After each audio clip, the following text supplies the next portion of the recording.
I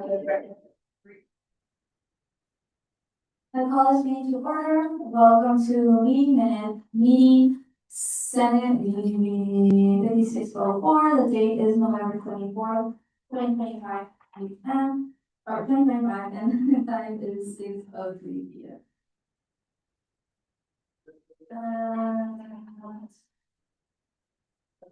6:03 p.m. I will open the roll call. Senator Martina, please. Senator Mohan, present. Senator Washington, present. Senator Eduardo, Present. Senator Busher, present. Senator Lay, Present. Senator Diaz, Present. Senator Perez, present. Senator King, present. Senator Higgins, Present. Senator Feldman, Present. Senator Slaughter, Present. Senator Navarro, present. Senator Curry, Present. Senator Cameron, present. Senator Brooks, present. Senator Rios, present. Senator Taylor, Present. Senator Riones, Present. and Senator Yellington.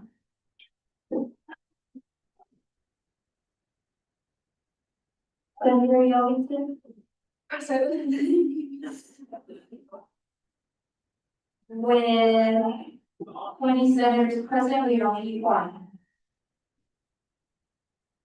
I will open line acknowledgements at 6:04 p.m. The University of Alabama wishes to acknowledge and honor the indigenous communities of this region. I recognize that the university is situated on the traditional homeland of the Mohi Southern Pai people. We offer gratitude for the land itself, for those who have stewarded it for generations, and for the opportunity to study, learn, work, and be in community with this land.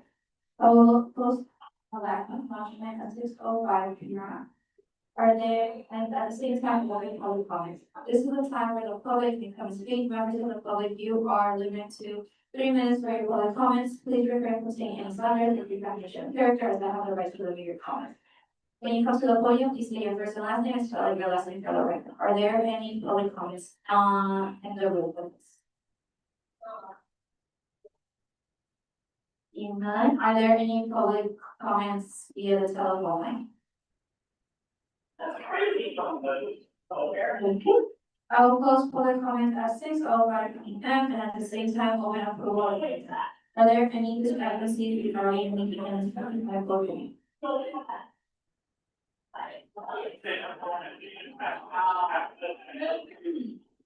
Okay, and then we will move on to a roll call, a voice vote. All in favor of approving meeting minutes 5503, please say aye. Aye. Any opposed, please say nay. With a vote of 22-0, the meeting minutes are approved. I will now close agenda item 3 approval minutes at 6:06 p.m. and at the same time open 6A for updates from our university leadership presented by Associate Vice President, student by Deanna Marina Contino. Dr. Diaz, you have a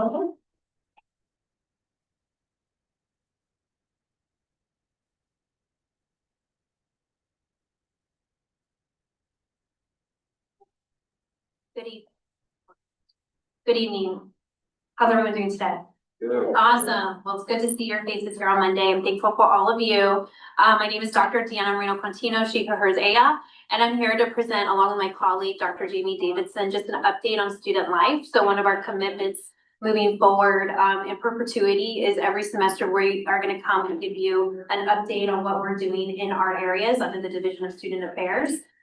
So there'll be opportunities for questions, but also just to kind of, as part of our transparency project to all of you and how we're spending our student fees, a little celebration. And I just want to thank my student life unit. I oversee our student union, our student involvement activities, our student connection engagement, service learning and leadership, housing and residential life in our campus rec teams, which includes also my central office, which is technology, maintenance, and business operations for doing such a phenomenal job this last year. And I can't wait to share their accomplishments. So next slide, please.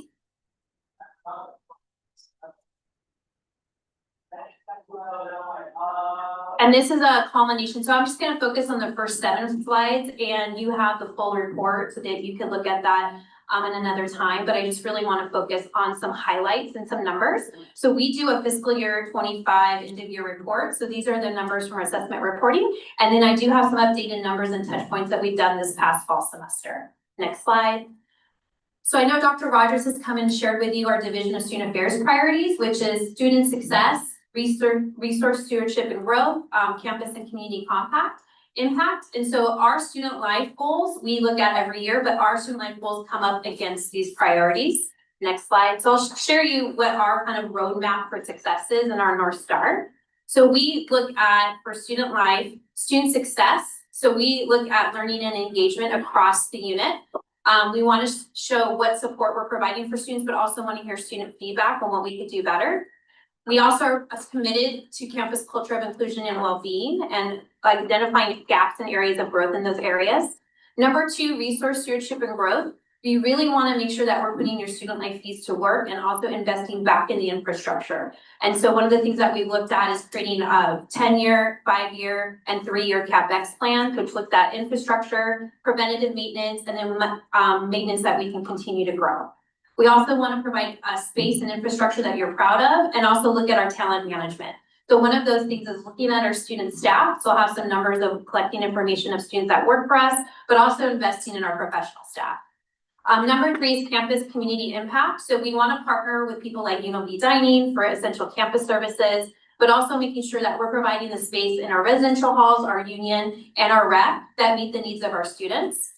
We also look at collaborative community partnerships, whether that be partnering with admissions and making sure we have space in the union when they do gear up, or working with the summer conferencing, as well as some of the programs that they do offer for K through 12.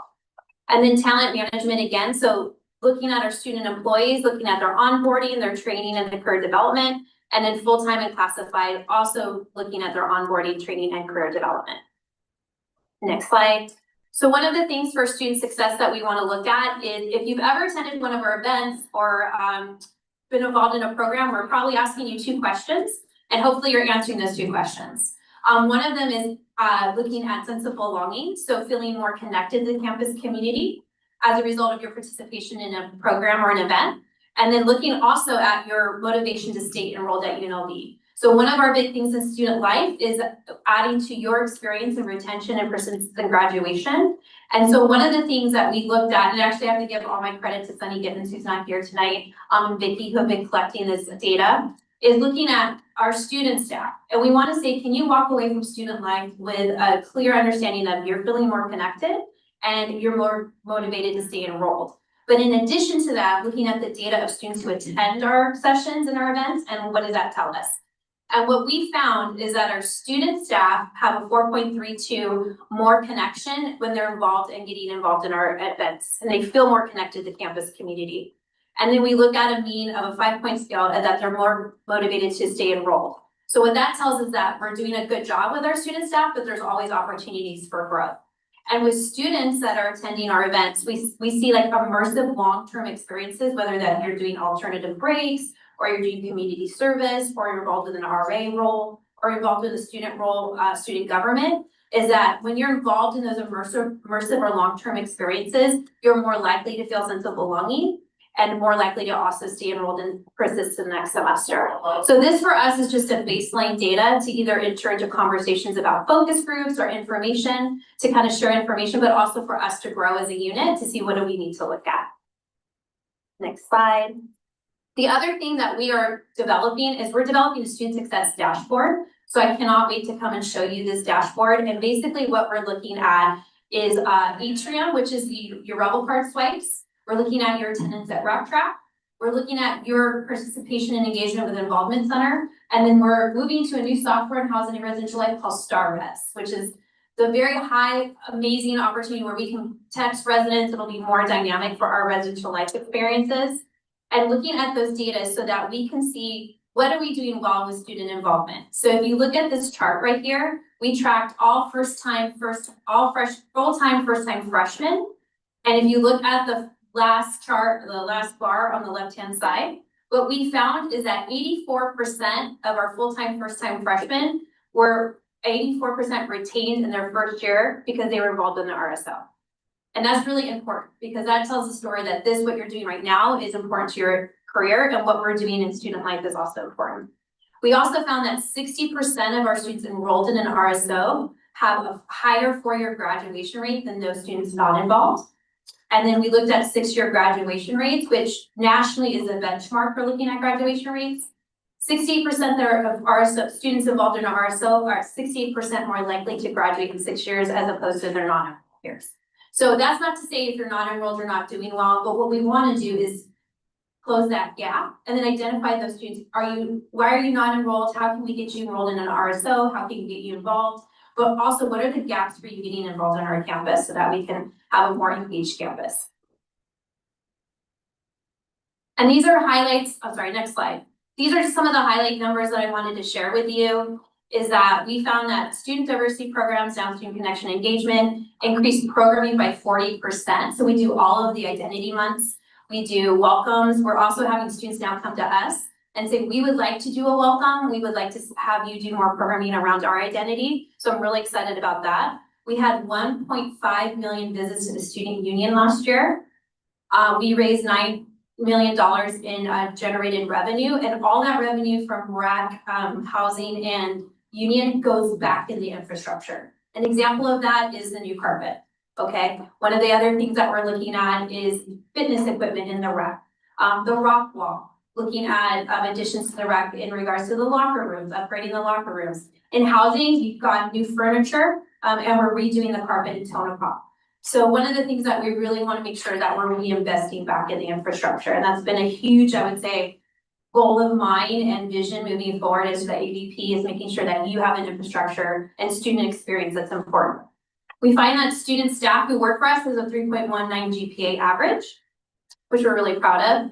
We have 472 registered student organizations. When I got here 2 years ago, that was 430-ish, and we have continued to climb and engage. And what I'd like to let you know is across the nation, you are all the shining star in universities for engagement for a large commuter campus. And I think it's very important to know that, to understand that, because engagement is so important right now, post-COVID. And I really know and believe that UNLV is leading the way with that, especially with all of your leadership.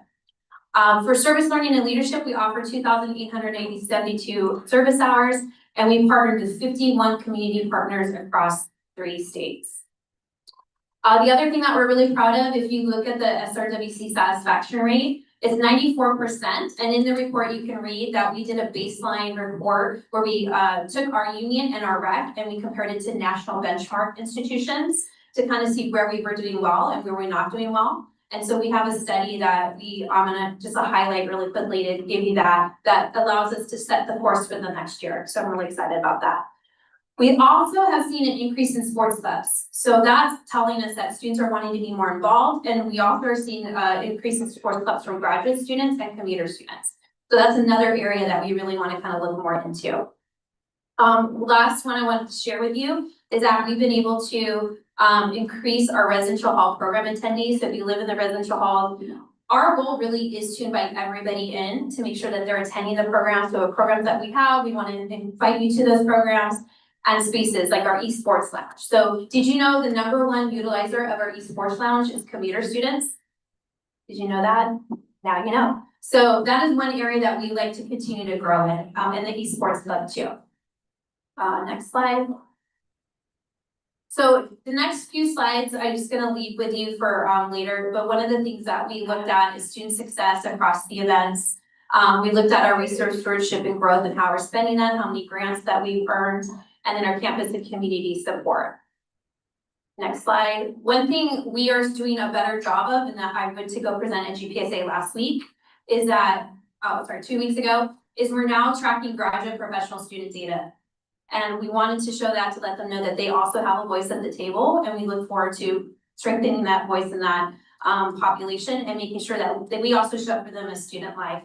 So we found that 12% of grads, professional staff, student data participate in intramurals. 8.5% attend our events across the board. And we've seen 23% of our RSOs are reflected in, represented by grad and professional students. So that's also an opportunity for growth for further conversations with Devin, and the leadership board of how we can partner more with our GPSA staff. And then just some last highlights. Let me just find the slide I want to show you. So if you look at slide 12, campus recreation. So I talked a little bit about a baseline survey because assessment is really important for us. One of the things that we found for opportunity and growth is that looking at our outdoor adventures. And so how can we make those programs more accessible for our students, whether that be through cost or availability, because we find students that attend those outdoor adventures really find a sense of belonging and find more engagement. And we want commuter students and on-campus students to be involved with that. We also looked at our turkey trot participation. Who participated in turkey trot this year? Awesome. It's been, I think we had like 500 registrants this year, which is like one of the largest registrations we've ever had. So that's a really great community event that we want to make sure we invite more people to. And then for our satisfaction, we looked at cleanliness, which we got a 95% score, staff professionalism at 93, and customer service at 92, and availability for equipment 94. And we are opening up, hopefully looking in the future for snowboard and ski options as well for the rec center. And then the last one I want to show is slide 17. So feedback from that baseline survey, we found that 96% of our student staff feel more connected to UNLV through their employment. In the consortium survey, our students reported 88% of our students visited the SU weekly, and 51% of our students spend 2 or more hours.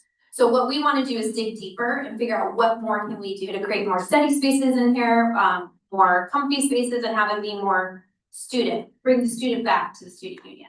So with our new director of the student union, we're really excited to do that. And she's only 4 months in, and I have to remember myself that she's only 4 months in. But one of the things we want to do is create a student union advisory board. So that is one of our goals for the spring semester. So we'll be coming back to CSUN and GPSA for that. And then we also want to look at how do we increase our SUS revenue? So how do we bring in external clients to offset the cost for RSOs?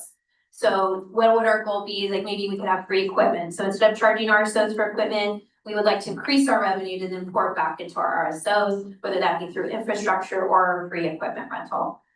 So one of the things that we're looking at for there.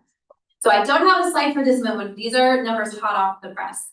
So, you know, when you go to events and there's like a clicker and you have a Rebel card, so that's what we call a Splunk dashboard. And that's what we call, we collect live data. So that's telling us who's coming to our events, what class level is coming to our events, what time should we be offering these events.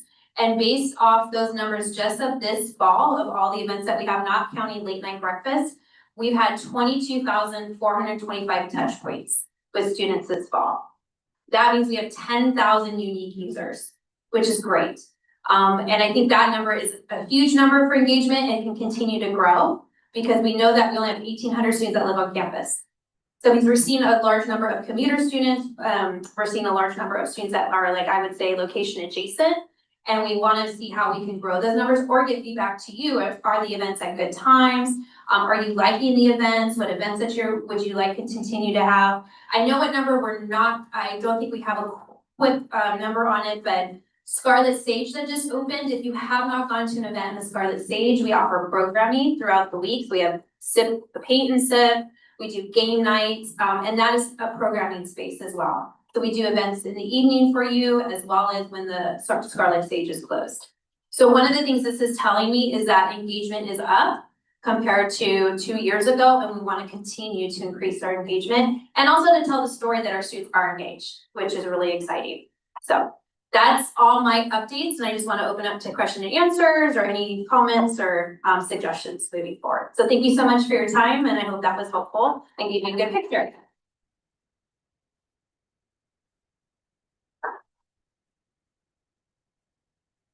Thank you. Now we'll open up the floor for any questions or discussion. Representative. Senator Curry. Senator, I just went through your presentation, it was insightful. Appreciate you having that. One question I had was, a while ago, you came to a presentation where about a potential increase. Is there any more work on this increase? I know you all do a lot, it's great to see that you're not doing, but is there any more talks about that? That's a great question, Senator Curry. From what I understand, there will become a cycle of when fees can be requested, and I believe, I don't know that what our year is, but I believe we're gonna be on a 3-year cycle. I would love to work with our students, so I would like to put a student advisory committee together to talk about what a potential student life fee increase might look like. But I also know that there's other increases as well, because affordability and access is really important to me. And I also want to note that how can we work together to identify opportunities for continued infrastructure growth? Because student life is only funded by student life fees, right? So we don't have any other funding source except for revenue. And so that's why I really kind of tasked my directors who can to go ahead and get revenues so that we can benefit our students. But I think it's something that we need to continue to talk about when our time comes up, but it has to be in conversation and community with students and not just me coming in and saying, oh, I want an increase and this is how it's gonna affect you. I wanna hear where you would like those increases invested in. And honestly, with the climate, it wouldn't be something that would be a huge increase.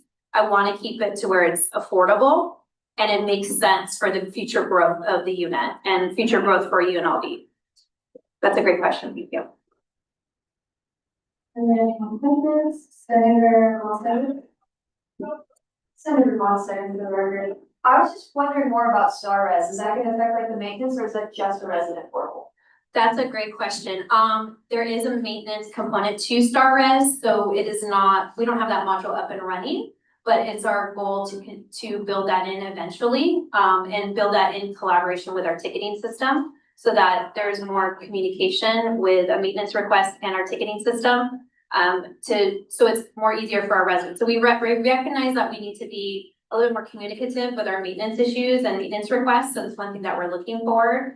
And we just had an RHA town hall meeting, community conversation, which went really well. And that's one of the things we talked about. So our student life maintenance is looking at those ticket requests and turnaround time. And I also track that. So what I'm tracking is one of my metrics is someone submits a request, what's the turnaround time, and then when is that request closed? So if we need to increase or work on that, we can do a better job with that.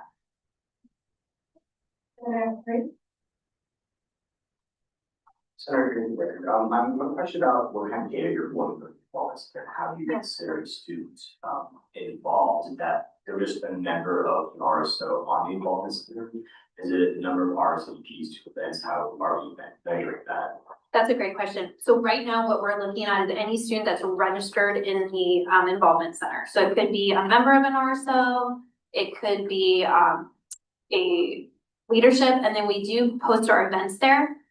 But we are now moving to Splunk, but not everything is in Splunk yet. So we are doing a hybrid of collecting who's RSVP to those events in the Involvement Center, and then what data we're pulling from Splunk. And if we're not pulling the same data, it's separate. So we would never pull a Splunk, we would never take a thing of something that you're RSVP'd in the Involvement Center. Just a follow-up question. I know a lot of students join RSO in the involvement center, but just kind of let it sit there. How do you, when you're reporting this kind of involvement data, how are you accounting for those large groups of students versus part of an RSO that don't attend the events or are they're only active on paper but not in practice? That's a great, can I get back to you on that one? Because Sunny is really the data guru on that one, so I don't want to speak out of turn, but I will look into that. And it might be a gap we might want to look at, right, too, if we're just looking at data of students in the involvement center. And also how do we define involvement? So I think when we start with a baseline number, these are questions, that's why I bring them to you all to see what do we need to do to drill down a little bit more. But let me make sure I get the most accurate data for you and I'll circle back with your executive work. Yeah. Senator Wheels. Senator Wilson, I see on the slide 22 under opportunities for growth and more research, it said we can discussion for those around 70% don't visit. I was wondering how did you have any ideas on how we could improve that, or is that just there? That makes sense. I'm so sorry, what slide are you referring to? 22 on the right. 22 on the right. Oh yeah, thanks for pointing that out. So you're looking at opportunities for growth. Yes. Do you have any plans to grow that from now, do this institutional procedure, because I know that. Oh, that would be, I would love to come to you for your thoughts and feedback.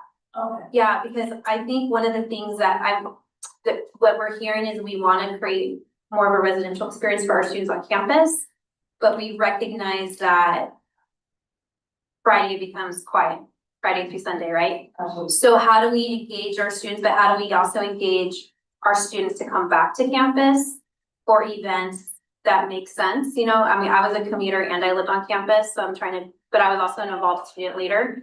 So I have to remember what do students want now? What will bring them back to campus? And or what do we need to provide for our residential students? So can we take them to sporting events? Can we take them to art events? What's happening on our current campus to figure out what can we do that? But for union's always quiet on the weekends. And I think that's why I would like to create more of a study, like how can we bring the student back into the student union? So do we need to look at our seating? Do we need to look at what spaces are available? Do we need to open up conference rooms for studying if we're not using them or they're not booked? So that's why we want to create a student advisory board, union advisory board, to get that feedback from students. Because I'm old, I mean, I'm born in the 1900s, so no one wants to hear what I have to say. Sorry, it was a joke. That's what my daughter said all the time. So that's one of the things. If you go down, one of the students have most requested are nap and quiet rest zones for quiet spaces, more comfortable seating, and then improved quiet study areas. So I love going to the library because I think that has such a vibe in there. And the library and us are trying to do a better partnership. So I'd love to create a vibe in the union that you all want to come and study and come on the weekends to just hang out and maybe not just come for a meeting, but what can we do to really create a hangout space for our students? And we're working really hard on a plan, but we need your support and your advice and feedback.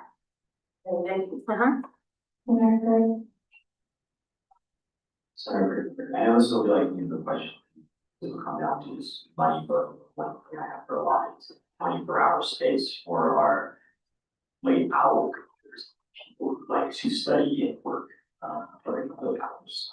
This is a 24-hour study, and our students, you sometimes work during the whole class schedule, they need late night classes, they study late at night, so something like that.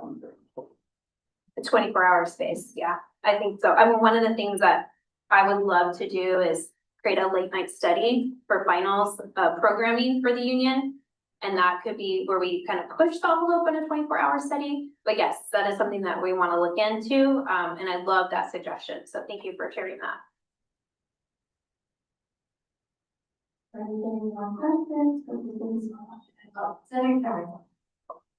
Senator Kelly, your first off, for your presentation, and I know that you mentioned launching a student advisory board or council. Do you have an estimate of when the department wants to launch that? The director and I are looking at a spring launch for that. And so we're going to create a plan in the December and then come to this meeting to say who might be interested in being involved, and then do a call out for representatives. Yeah, so hopefully spring launch. That I'm gonna put that down so you hold me to it. Okay, and Kelechi will hold me to it. Yeah, you. Please, Senator. Can you like elaborate more? Can you elaborate more on like the Senator Frost or whatever? Can you elaborate more on your like sleeping area you guys were talking about? Oh, the nap area. Yes. So we've looked at different union facilities of napping area, and I just came back from a union in Texas where they actually have a designated space. So we could do some pilot pop-up napping, right? Where we close a room off, because I really want to be respectful of our safety issues here, and I want to make it safe for our students. So one of the things we want to look into is piloting one of those, I don't know if you've seen it, they look like almost like an egg spaceship. Okay, as maybe piloting a room that we can just put offline for studies for finals week, and then offer that for students with like a check-in, kind of like some of our rooms right now on the second floor, where you have to come in and check in with somebody so we can ensure safety. But we want to work through all the safety and hygiene stuff first. But that is one thing that we want to do, is do a pop-up, kind of get a sense from students, is that something we want to do? And then if it's something that long-term, then we can put it into maybe a master plan for the union, and or for other spaces on campus that I would foresee. That's a great question, thank you. Is that something people might be interested in? Okay, great. With some like scents, like oils or music. Right, Jamie? That could be a wellness thing we work on together. Hi, President and Executive Director, thank you for coming back to see. I wanted to ask, this was brought up during the RHA Community Connections Town Hall. I guess the rollout doors for the Scarlet Stage. Do you know when that will be 100% complete? Because I think that will also bring back students. I know there's like programming plan, all of that, because it was like indoor outdoor space. So do you know when that's like 100% happening for sure? I believe they're starting construction over winter. So spring, yeah, that seems to be a theme right now. But I will confer with the Aramark construction team, but from what I understand, what we're preparing for in the union is for winter construction.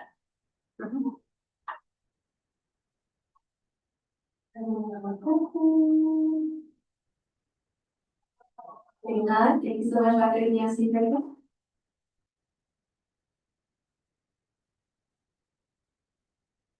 I will now close agenda item 6A at 6:34 p.m. and at the same time open 6B update from university leadership from our Associate Vice President for Wellness, Jamie Davidson.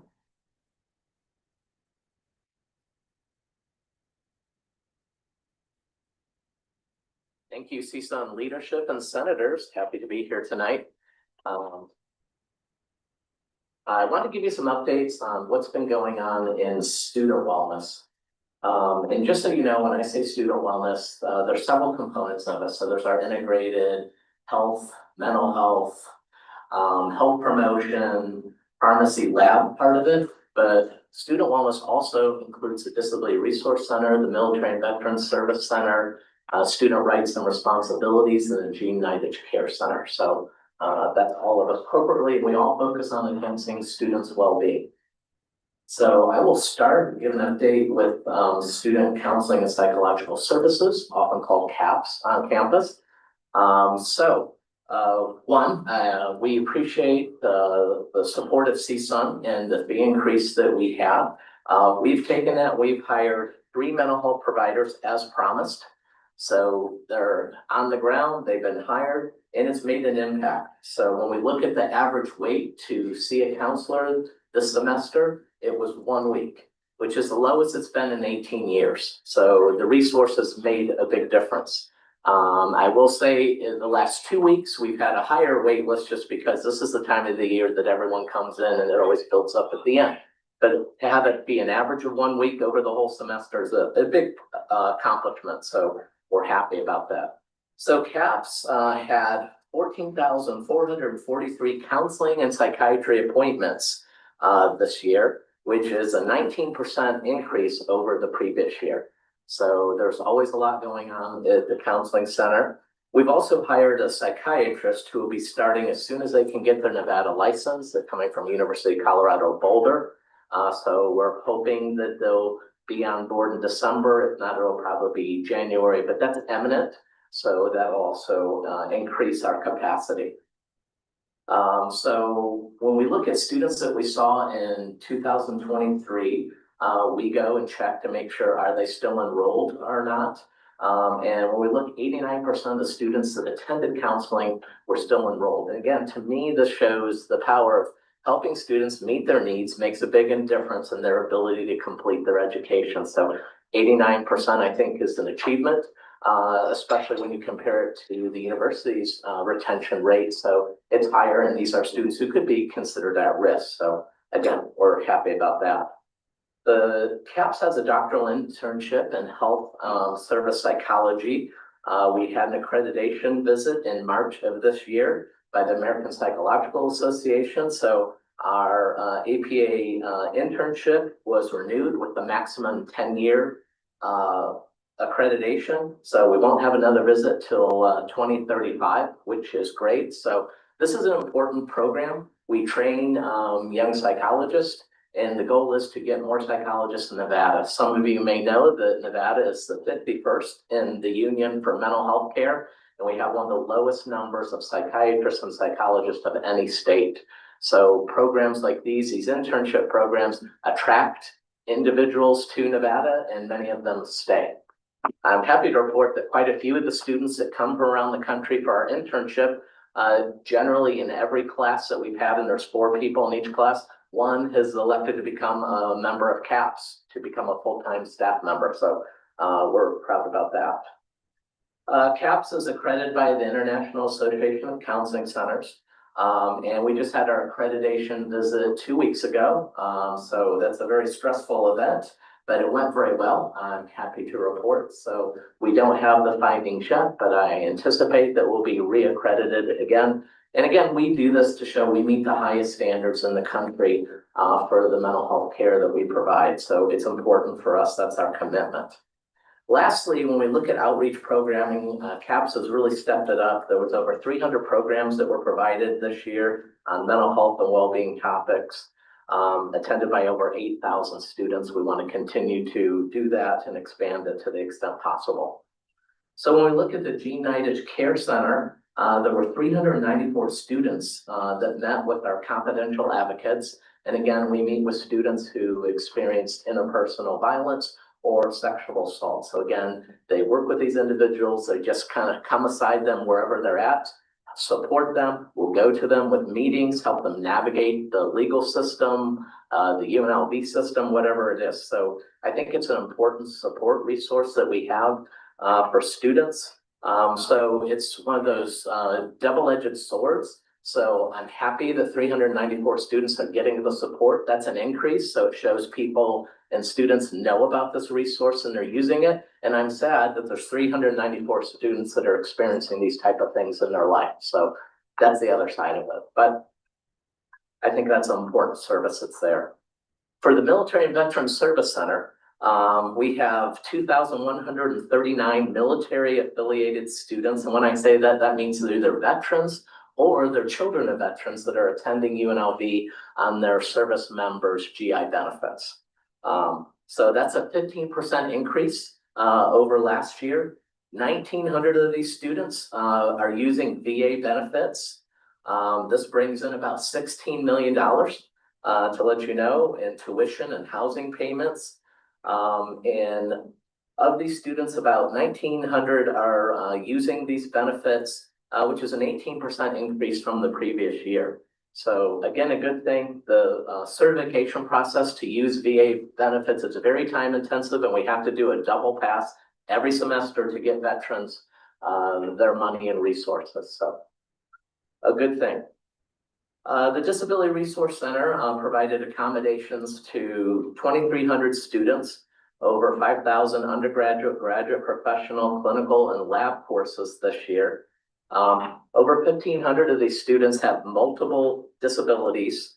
77% of them have what we call invisible disabilities, meaning that you cannot look and tell that they have a disability that's there. So students who registered with the DRC and received academic accommodations, we followed them over 3 years.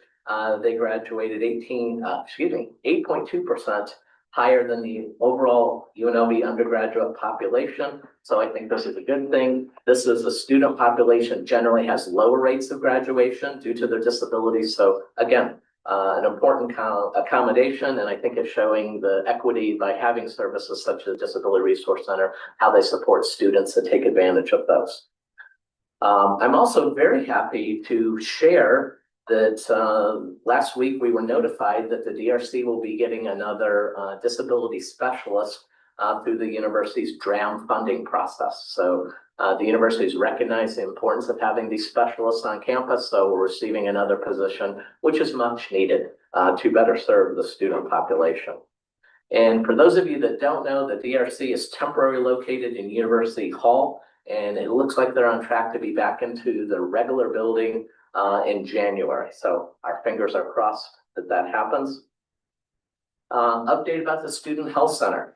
So the Student Health Center had 11,600 appointments. That's a 10% increase from last year. We filled 1,320 prescriptions in the pharmacy. That's a 12% increase over the past year. The lab did 17,775 lab tests, which is a 28% increase over the previous year. So when we add all the visit types together for CAPS and the health center, that means there's 57,000 visits in the Student Wellness Center that happen every year. So it's a very busy place. So I think they do a lot of good work. So they have hired a full-time nurse practitioner, a part-time psychiatric nurse, a part-time psychiatric nurse practitioner, and a full-time certified medical assistant as a result of the health fee increase. So again, thank you for the support. So again, the average to see someone in the room to be seen by the provider is 12 minutes. Sometimes you'll see the billboards signs around, it'll say like 15 minutes that you'll see. That usually means to be in the room where you sit for another 20 minutes till the provider sees you, if you've ever experienced that. So when we say 12 minutes, we meant to you see our provider, right? So that's an especially fast time. We're proud of that. I hate waiting at any office, but especially doctor's office. So we really work hard to do that. And on average, it takes 29 minutes from the time you go in to the time you're finished seeing a provider. So we're really trying to make it efficient and quick so students can come into the health center in between classes, make it out in time to maybe get something to eat before they go to their next class. So when we compare the metrics that I just shared with other community medical providers in the community, they're really exceptional. We do a national survey on outcomes from students who visit. The medical care students received is highly regarded, the satisfaction is highly regarded. But one of the things we do that's different from seeing a community medical provider is we also look what's the impact we have like on academic goals. So 94% of students say being seen helped them achieve their academic goals. 95% say that coming to the health center helped them remain enrolled, and 95% report increased belonging. So again, health services are essential to our student population, keeping them healthy. And as we all know, when you're not feeling well, it's really hard to focus on your academics. So it's important it's there. Just want to remind everyone, it's not too late to get flu shots. If you've been putting it off, go get it. There's no charge for students in the health center, so go on in there and get it. It's important to do. You may have seen this in the updates, but we have partnered with a Southern Nevada Health District to provide free sexually transmitted infection express testing for students. So this is available from 10 a.m. to 3 p.m. On Wednesdays, they can come in. It's the health district that's doing it. So it's free and you get quick results. The last one, Office of Student Rights and Responsibilities. They saw 1,215 students this year through 2,100 reported alleged code violations. I will remind everyone that student conduct really strives to make sure that their interventions are educational. It's not punishment, just to let you know. Sometimes there's definitely consequences, right? But it's usually consequences of restoring an individual to the community and righting a wrong that may have happened that's there. So we have 176 on our appeal boards, which I think is great. Many of those are students, so we appreciate the participation. And I think you know that we newly updated the student conduct code and the student academic integrity policy were all approved. So overall, that's the updates I have. So I think the student wellness departments overall continue to demonstrate increased utilization. Satisfaction remains high, and we continue to have outcomes that show that our services are having the impact that's attended. So are there any questions that I could answer for it?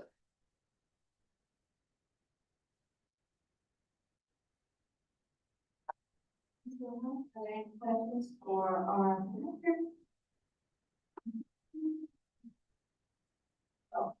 Senator Lewis. Senator Bureau, for the record, thank you so much for your presentation. I just wanted to clarify the statistic that you used at the beginning, where you said that that is 51st in the nature. What is it exactly? So, I'm blanking on the name of the survey, but if you put Nevada 51st in a Google search, it'll probably bring it up. So that's how we're ranked for mental health care. Okay, thank you. Not something we're proud of. Senator King? Senator King, for the record, thank you for your presentation.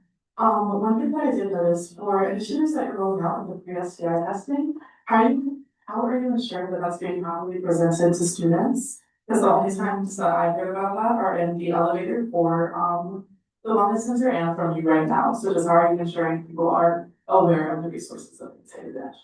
Great question.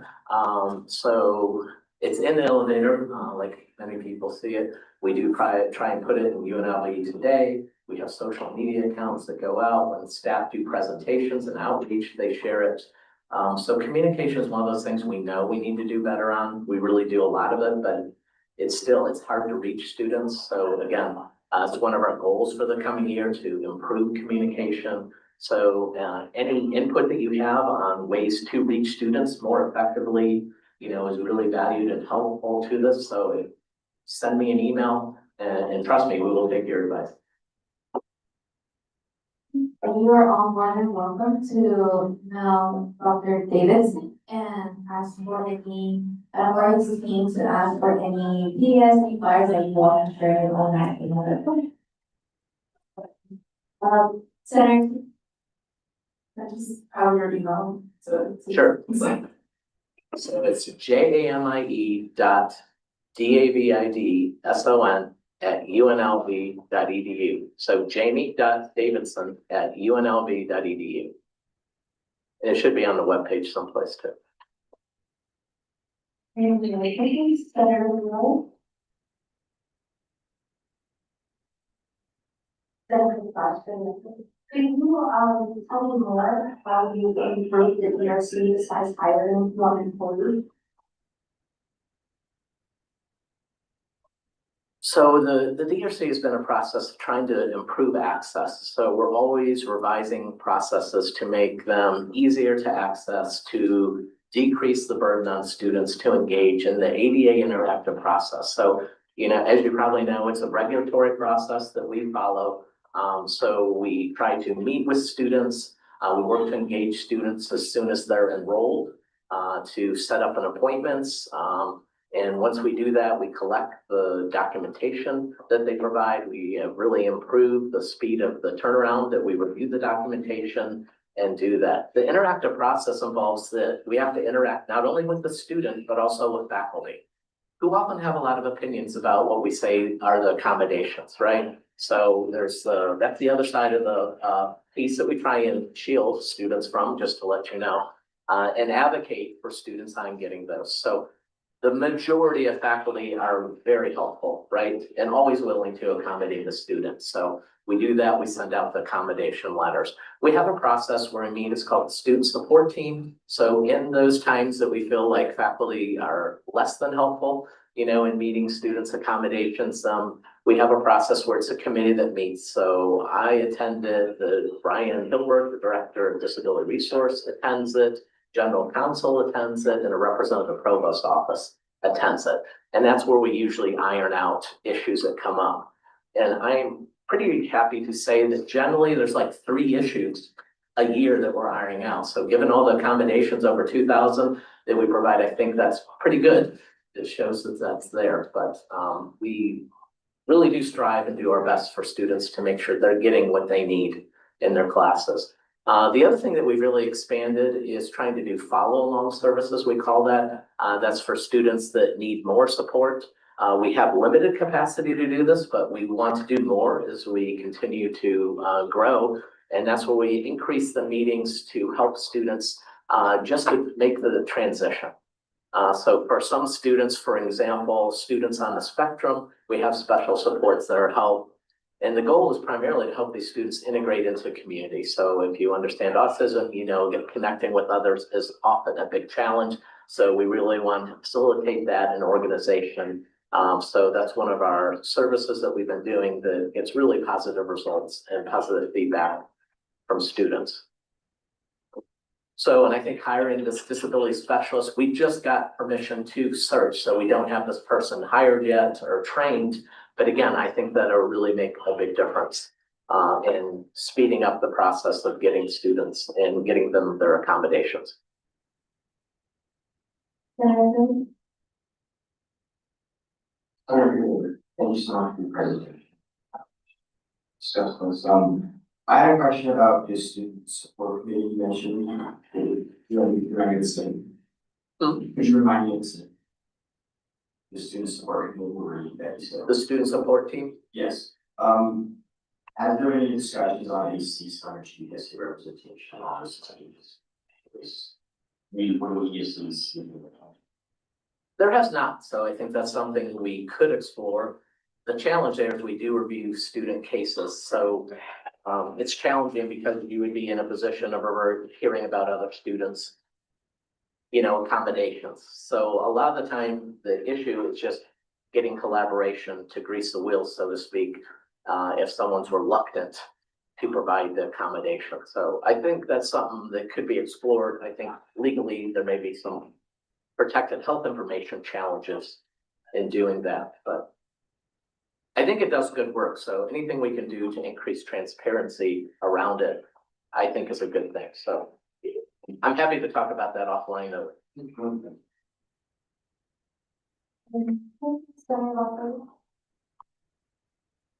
you had mentioned that, sorry, you had mentioned that, the cap's weight had gone down to, 1 week for students. Is that just for a single appointment or does that include the long-term help?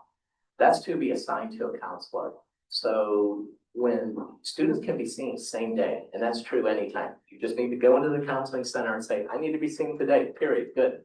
We will see you. If the student calls and just says, what's the next appointment? You know, that could be 2 weeks. But so when I say the wait is 1 week, that means to be assigned to a therapist. It means we've already done the initial intake and we're trying to assign them based on the condition, based on the preferences they've expressed during their intake. Sometimes I say, for example, I want to see a female therapist, right? Or we know someone really specializes in like treating eating disorders, those type of things. So it's been an average of 1 week this last semester. It's like 2 weeks right now. So still historically great, but again, I want it as soon as possible. Senator Moen for the record. I understand that the practice right now is not accepting any patients and the wait list for CAPS is about 80 people. If you are lucky enough to be in office, there's a limitation of about 12 visits. How does the health center team plan to combat the needs of our ever-growing student population? So in terms of the being seen or the 12 sessions, which aspect do you want me to address? I guess my concern is that as our student population continues to grow, that there won't be opportunities for students to get the mental health care that they need. So I guess all of them, if you can. Okay, so we are 2 years into the 4-year plans increases, just to let you know. So I think it's $3 that'll increase the next 2 years of the mental health fee. So we use that to help keep pace with our services. So what we are doing to try and access that, there's 2 ways. We've hired the 3 staff, which are great. Unless something changes, we won't be able to hire any more staff unless we increase the mental health fee, which we would come here first. But the other thing we're doing short of that is we are using a process where we're really trying to help students use services short of individual counseling. For example, group counseling is incredibly effective. It's been shown especially effective with college students. The problem is that many students do not want to do group therapy, even though we know from the outcomes, it's best, it's even preferred to individual therapy. So we're trying to encourage students a little bit more to consider going into group therapy. The other thing we do is we have these consults. So we're doing single session therapy, it's called. And there's a number of situations that students will come in, like anxiety would be one, that it's a single session. The therapist gets a sense of what's going on in particular, gives them very specific exercises, and a lot of it is just practicing it. So as someone who suffered from the anxiety myself, just to let you know, there's a lot that can be done, and really it's the practicing.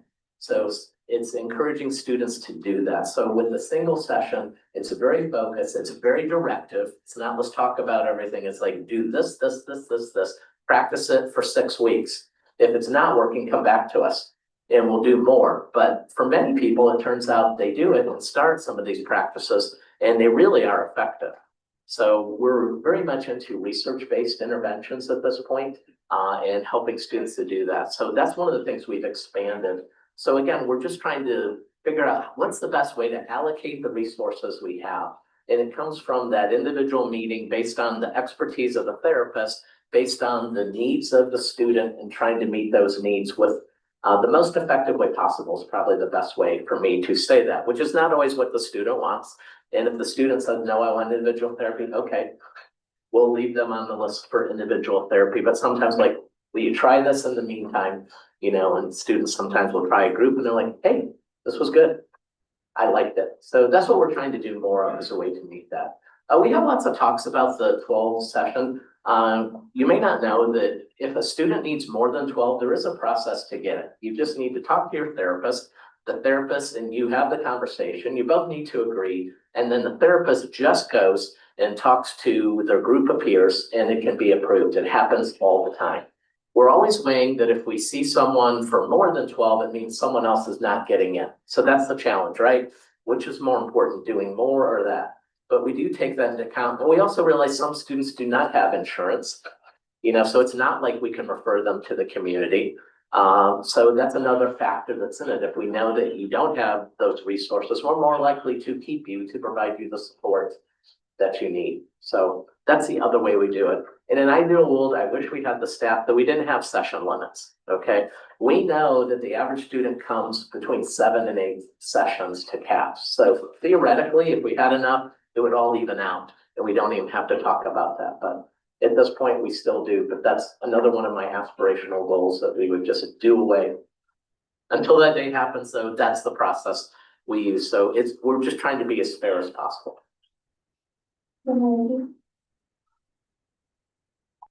Senator Dean, for the record, this also sort of goes back to that communication and marketing, but as for the events that has put on in your programming, how are you planning to also push that out to reach more students? Because once again, not something that we hear about too much. And also playing into that, are there any initiatives that have plans to look forward to help destigmatize therapy and mental health within the community so that we are seeing more students take advantage? Yes. So on the communication, we rely on our health educators. We also have students.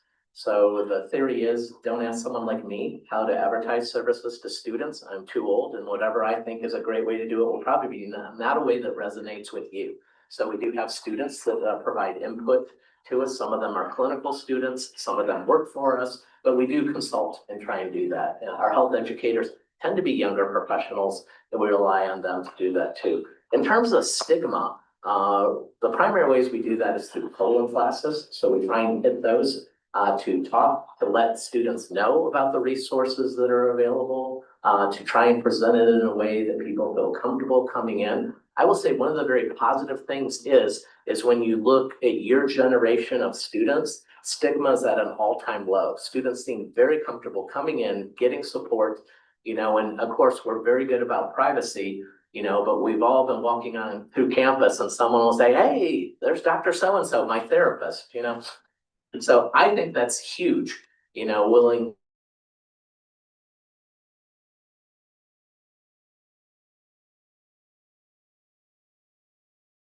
Also very sensitive, we realize some groups come from different cultural perspectives, so we try and honor that to the extent possible. It helps that we have a very diverse counseling staff at the counseling center. The other way is we also have therapists that are in the student health center. They're there full-time. That's their job, to be there and consult.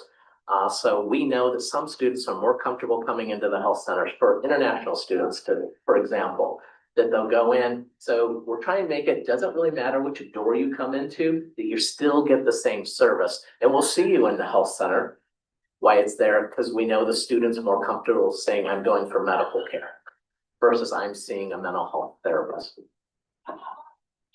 So always an ongoing challenge, but I mean, I'm just so hopeful, about your generation and willing to access services. Senator Moore? Senator Moen, for the record, just a follow-up question. I noticed you mentioned a four-year plan. Do you anticipate no longer needing session limits at the end of that plan? I do not. So the truth is, we've added staff and students are coming in at a higher rate. So that will not cancel out.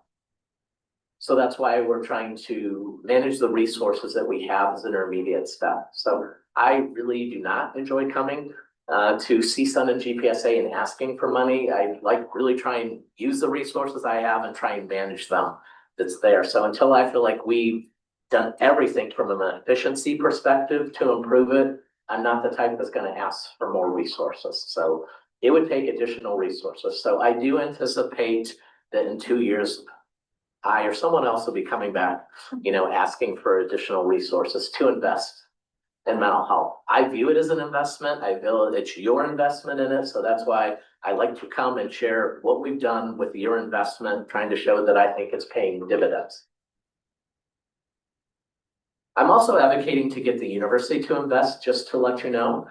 So I do share that I think, the mental health fee is totally funded by students. I would like to see the university fund this to have some skin in the game. Clearly, it benefits the university because students who use the counseling services, they're more likely to graduate, right?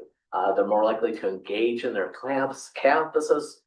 So there's lots of positive things from the university's perspective. So I think that's something that we could advocate for together. I know funds are always tight, but I really believe that when you look at investments, mental health is one of the ones that has the clearest and highest, output for students and enhancing not only their life, but their academic success. Yeah, if you don't have a very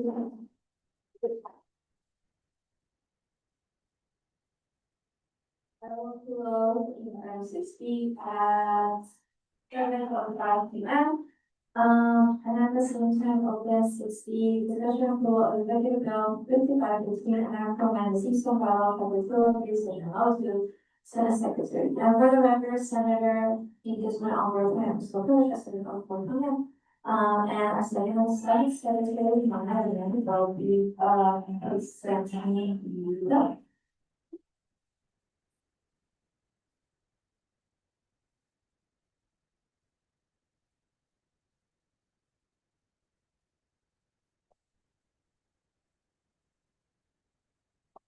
Hey guys, never get to talk, this is fun. I'm really excited to be presenting this bill for you guys. In my role, I'm not actually able to draft any kind of legislation. So I just want to thank Senate President Flores for writing this for me and the support from the executive board and Advisor Dow.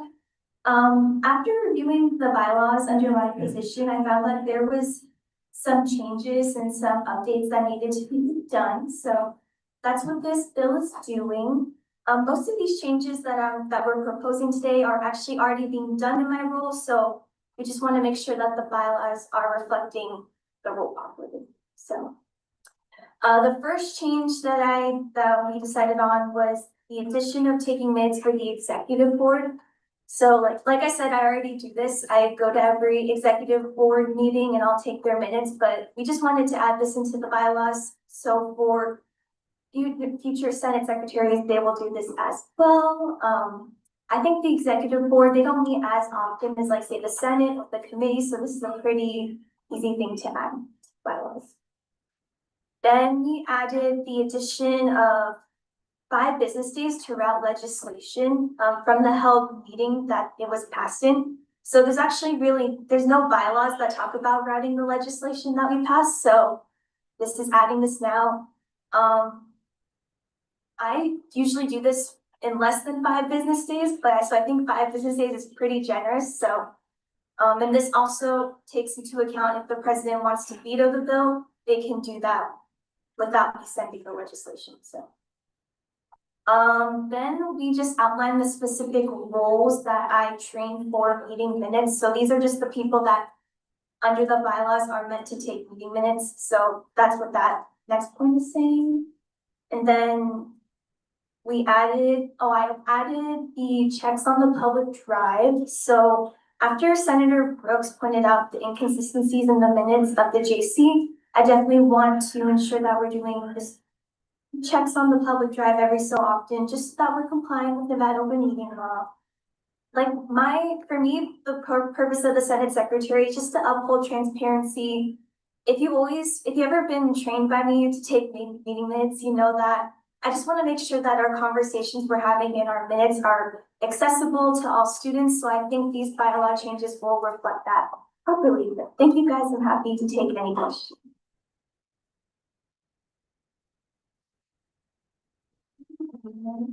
I have a question. Senator Brooks. Senator Brooks, for the record. Thank you, Senate Secretary Leona. One question I had was, whose role is it currently to take minutes for the executive? I believe the chair, so the student body president just decides for someone to take the meetings, I believe. Thank you. Usually it is the vice president. They are kind of the vice chair. But since there's only 3 members of the executive board, it can get kind of convoluted when you are trying to have a discussion and the vice president wants to be engaged in the discussion.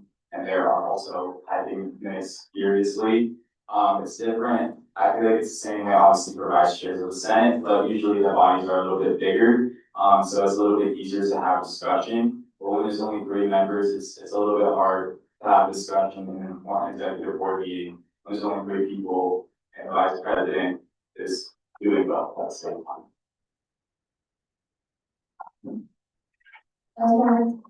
Senator Brooks with another question. As for the listed out, like CSUN officials who are intended to be trained, I'm not sure exactly what the bylaw says on this, but I'm pretty sure in all of our operating policies under committee members' duties and responsibilities, it's members of the committee's duty to record minutes of official meetings in the absence of a vice chair. And I know that just from our previous boot camp, we also did a broad training. Would it not be efficient to say that all senators are also expected to be trained in the minutes at some point? I think this point was more just to outline who is officially assigned to take minutes. So I think that was the purpose with that point, rather than just saying, these are the only people who can take minutes. Thank you.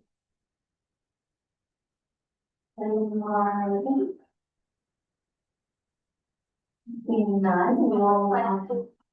Oh, I can have a question, right? Yes, Associate Justice Schumann.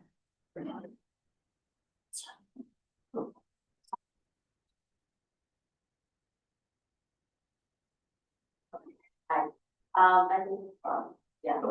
have a question about the inconsistencies that you mentioned in the safety minutes. Can you just elaborate on that? Yeah, so it was just brought to my attention that there was a specific JC meeting that they decided to approve meeting minutes, but they were never in the drive. And so my intention was just to add a point under my role that would just ensure that I'm just checking the public drive. Okay, seeing none, we will move on to a voice vote. All in favor of approving Senate, our executive bill faculty, please say aye. Aye. Any opposed?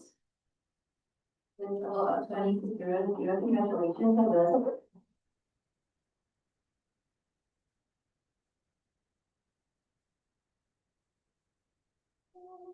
I will close agenda item 16 at 7:12 p.m.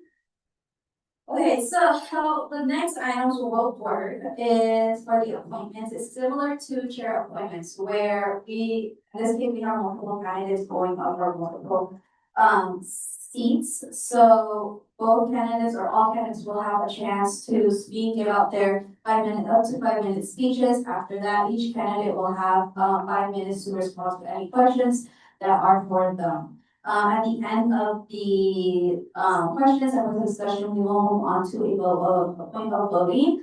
I suggest that if you all feel strong about a certain candidate, to please voice it out. So we're not going in circles and you are not voting differently in different rounds, because both colleges have up to 2 appointments. Please voice out who you're voting for, just so we're not going outside those circles. I will now, at 7:13 p.m., I will now open agenda item 7A for the appointment of 2 division health science senators. Can I have candidate Goodman and candidate Lee please step up to the podium?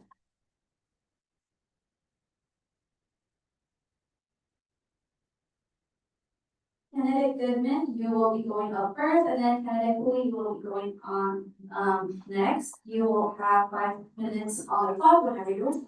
Perfect. Hello, everybody. For those of you who do not know me, my name is Cadence Goodman, and it's a pleasure to be here with you all. For a bit of background about myself, I'm currently a junior majoring in kinesiology with the intention of attending medical school and ultimately entering the surgical field. I'm involved in several registered student organizations here on campus, including the American Medical Women's Association and the UNLV Snow Club. I spend much of my time shadowing surgeons and assisting in clinics and hospitals throughout Las Vegas. Giving back to my community is a strong pillar for me, and it is extremely important to me. And I volunteer with organizations such as the Nevada Childhood Cancer Foundation, Families for Effective Autism Treatment, and Hope Meets Nevada. I'm currently part of the CSUN Fall 2025 intern cohort, where I've learned a great deal about how CSUN functions. Through this experience, I discovered that I want to continue my involvement by serving as a senator for the Division of Health Sciences. Before moving forward, I'd like to address a question I know may arise regarding how this decision affects my current role as an intern. When I joined the CSUN internship program, my goal was to learn about the organization as a whole and find where I felt I best fit in.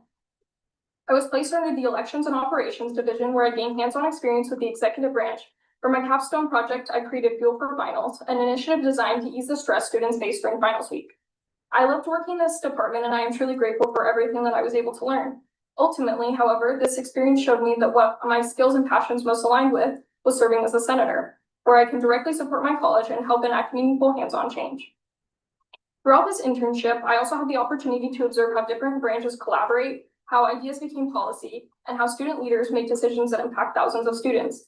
This insight helps me in understanding not only the responsibilities of a senator, but also the importance of having passionate individuals represent their colleges. These experiences strengthen my belief that I want to serve in a role where I can take what I've learned and turn it into meaningful action for my peers. To clarify my standing as an intern, I completed my final event for Elections and Operations on Thursday, November 20th. After speaking with several CSUN members, I was informed that I technically completed the program and that there would be no conflict between my internship and my desire to run for this position.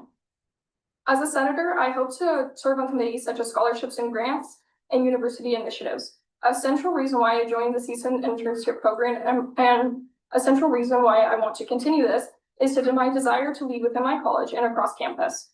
I want to help create and expand scholarships for future health professionals, especially after speaking with members of my college who were unaware that a health pre-professional scholarship even existed. And increasing accessibility and improving marketing for these opportunities is something I'm very passionate about addressing. Beyond expanding scholarships, I hope to advocate for better communication between departments within the Division of Health Sciences. Many students have expressed that they often feel disconnected or unsure about where to find resources, deadlines, and opportunities. related to their programs. And I want to work towards ensuring that the students in this division feel informed, supported, and included in discussions that involve their academic and professional futures. I'm equally committed to supporting university initiatives, particularly those centered around mental health, an issue that I actively advocate for. And one of my favorite quotes is, "Have I done any good in the world today?" It guides me as a person and as a leader, and it is the mindset that I hope to bring into my role in CSUN. Whether it's improving access to scholarships, supporting campus-wide well-being initiatives, or simply being somebody who students feel comfortable approaching with concerns, I want to dedicate my time in CSUN to pursuing meaningful student-centered change. Overall, I have to become a senator to be at the front line of meaningful change and to provide voices for all students within the Division of Health Sciences. Thank you.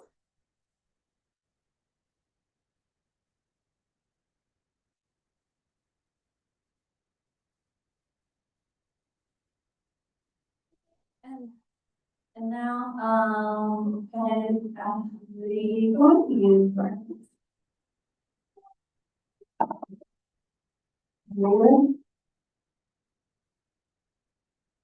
Hello, everyone. I just want to start off by saying thank you so much for being here. My name is Ashley Coy, and I'm so excited to be standing in front of you guys here today. I'm a proud student in the Division of the Health Science College right now, pursuing a degree in public health. I'm here today because I want to serve as your senator and a committed advocate for all the students in the school. A little bit more about myself. A big part of who I am comes along from service. Over the years, I've completed over 200 volunteer hours through organizations such as 3 Square and Hope in Action. My involvement on campus also really reflects this. As a peer mentor, I've supported over 45 different students by helping them navigate through their first semester, as well as different programs that I'm in, such as the AHEC Scholars and the AAPR Initiative programs.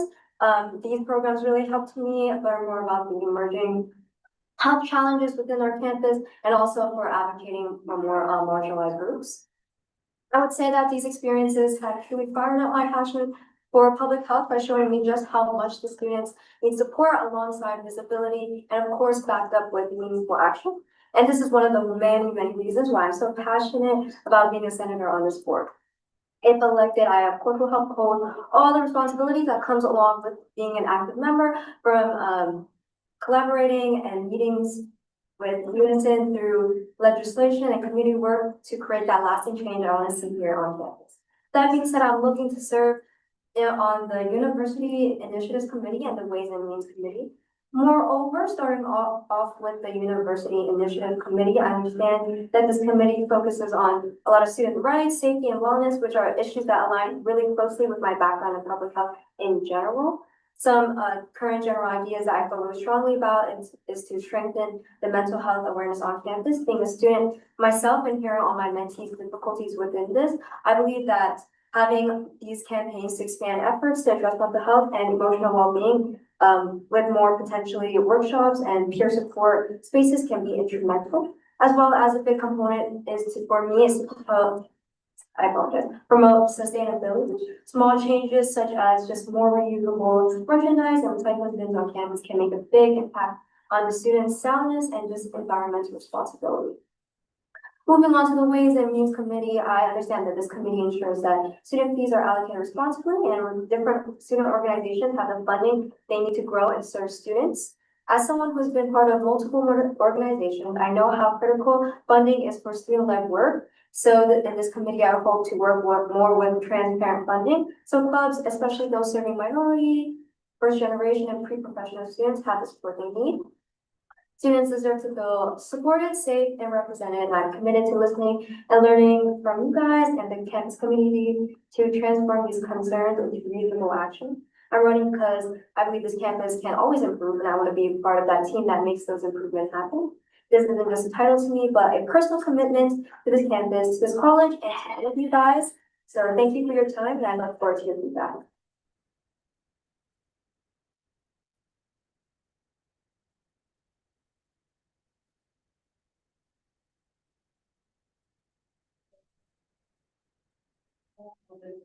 You really want me to ask. But in the instance that we have 2 candidates for 2 of the seats, or how it is listed, am I still have to go a chair where we both go on voting rounds? Or should we would go vote for one candidate, one candidate.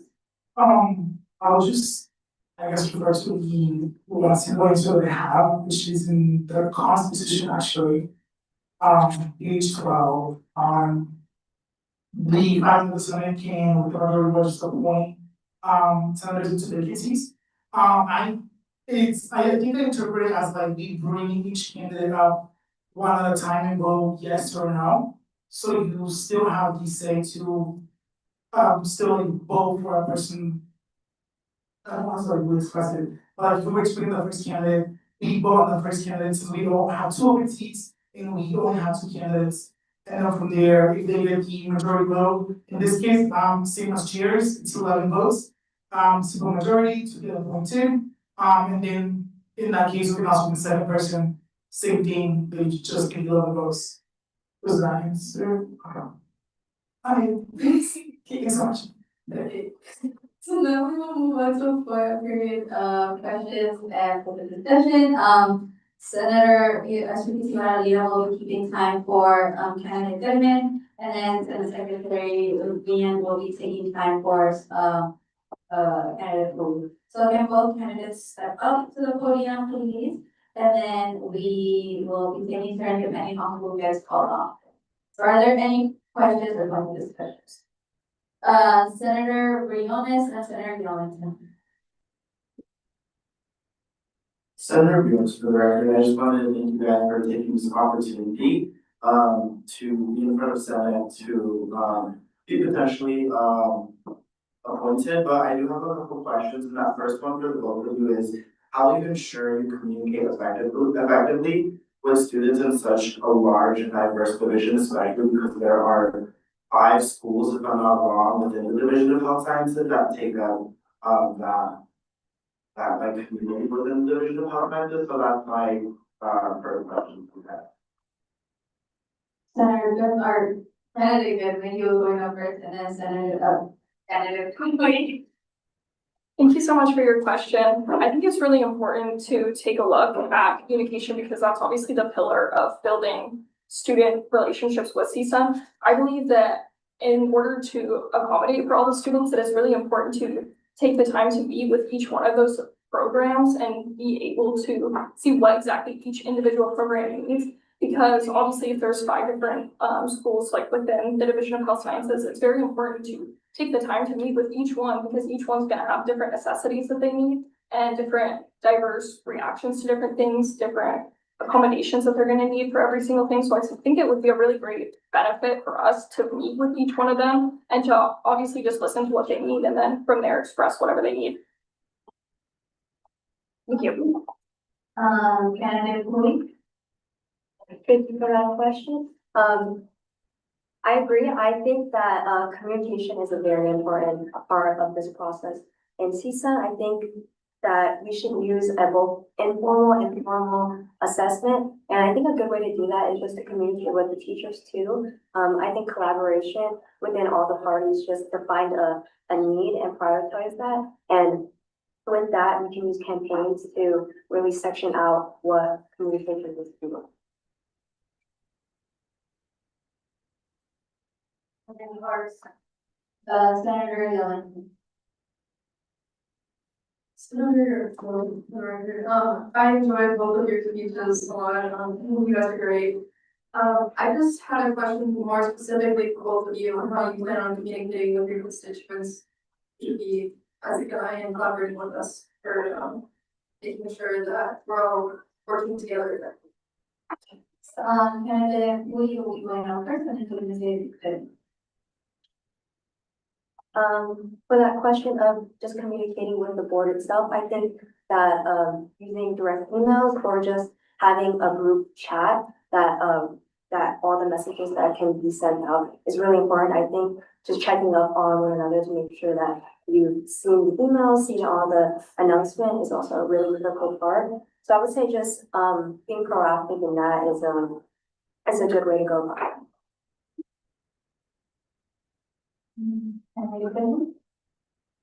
I think email also is a really great tool to use, anything from email to GChat to any kind of text thread. But I also think that meeting in person would be really beneficial so that we can all sit down together and we can all go over what all of us are trying to advocate for and aim for. And I think it's a really great thing because then we can all showcase all of the different things in person that we're trying to work for. Thank you. Thank you, Arlene. We want to say that the health issue is now.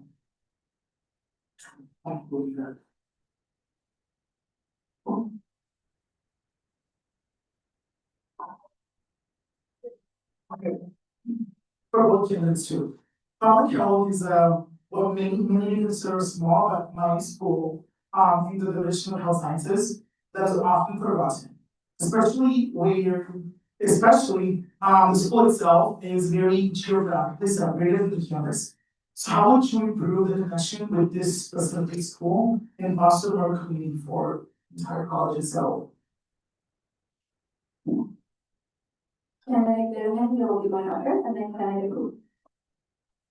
I agree. I think that this is often a very forgotten program and a forgotten school. I have friends who are in the program who often feel that they have this disconnect, especially being more off-campus area kind of thing. I believe that this goes back to, again, meeting with the program directors and seeing what ways we can better initiate aid with them, I guess is the best way of putting that. And I would say also having meetings with the students and getting as many students as we can out to different events and different meetings. So if we hold a little meeting with them, I think it'd be great to have some of the students, some of the faculty, some of the deans of the programs out so that we can best advocate how to change for them. Thank you.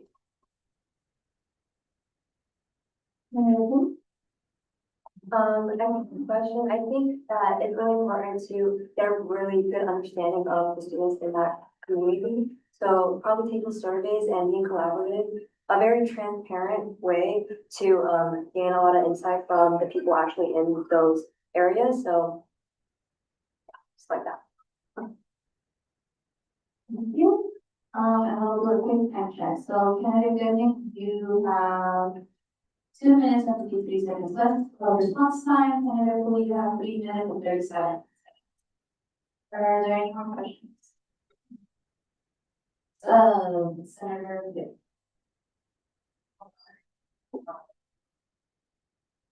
Senator, very much, thank you guys for your guys' speeches.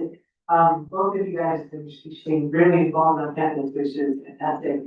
With that being said, what are your guys' like time management skills? Because sometimes being senator can be a little bit demanding on time and just juggling kind of you guys see how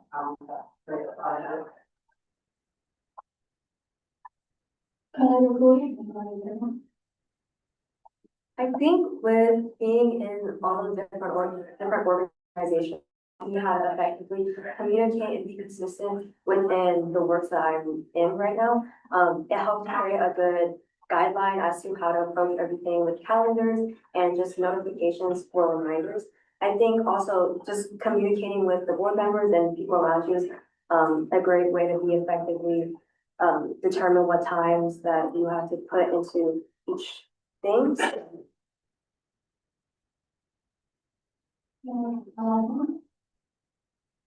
I think time management is something that's very important, and I think I have definitely gained a lot of knowledge on how to best manage my time because I'm so involved with both activities on and off campus. And I would honestly say that being part of this internship program gave me a really great idea and a great basis of how much time I need to allocate to CSUN to be a great member and to be a very prominent member within the community. So I would say that I already have the basis of skills to allocate my time towards this, and I will continue that. Thank you.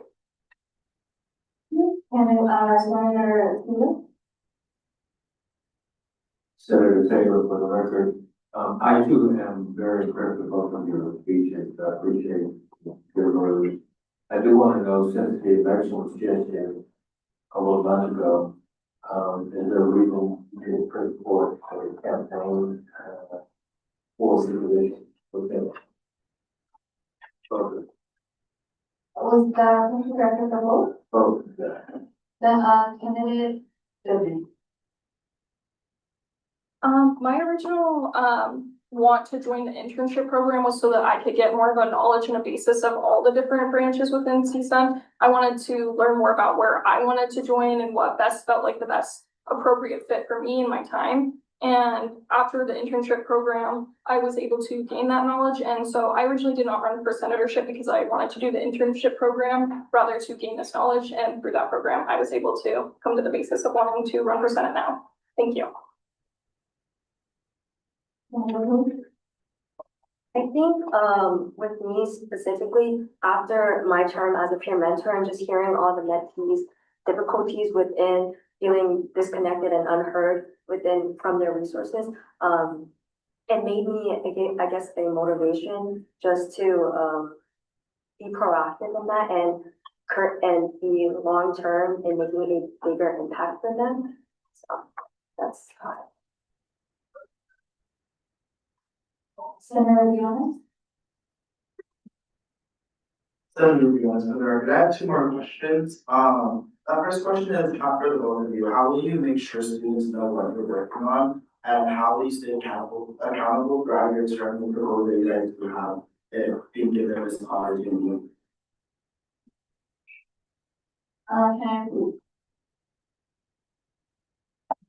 So your question was about accountability? Sorry. Yeah, staying accountable throughout your term as well as how you'll make sure students know what you're working on. So basically transparency. Yeah, I think reliability is definitely an important part of CSUN, especially being on the Senate. I would say communication and consistency for sure. Being practical and intentional with the stuff that we do by sending out emails, being really collaborative with everybody on the board. Having that time where you lay out everything you've been working on and sending that to your board so everybody's on the right page.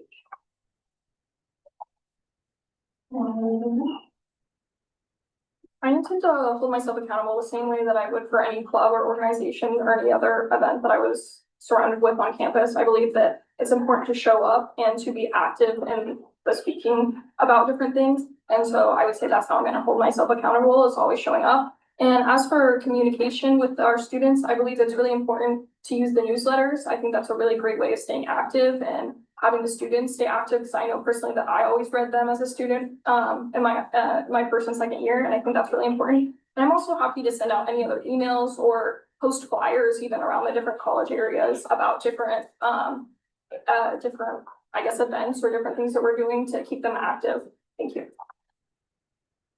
And for the second question, we'll go to school connected. Can I do that? You have a minute and 12 seconds left. And if we have 2 minutes and 15. Senator Rios. Senator Rios, for the record, the second question is just specifically, this can be specifically towards your school, so whether it's the School of Health Sciences or the School of Public Health. Where do you see the Division of Health Sciences needing the most improvement, and how do you guys plan to address it?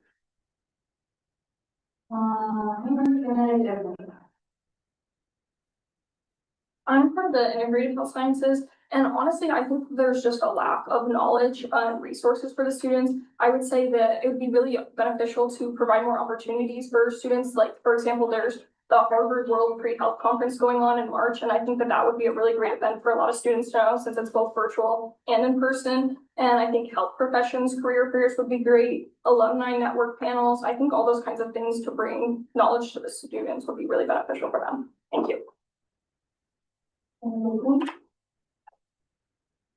For public health, I think there's a lack of resource and awareness within this community. So I think just first it would be to gain feedback from the communities within, and like taking surveys, finding out where the high foot traffic is, and getting knowledge on that, and then putting out campaigns based on the needs and prioritizing those needs and making sure those needs are met. And after that, hopefully gain more traction and be more proactive with the resources.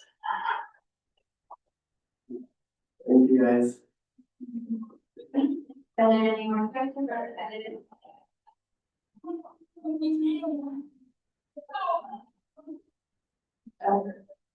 Seeing none, we will move on to the period of voting. We will first go on with candidate Goodman. Once I go through the roll call votes, either a yay or nay for the candidates. So Senator Martinez Solis. Yay. Senator Mohan. Yay. Senator Ronstadt. Yay. Senator Epitio. Yay. Senator Hushman. Yay. Senator Lynn. Yay. Senator Bingo. Yay. Senator Ferraris. Yay. Senator King. Yay. Senator Higgins.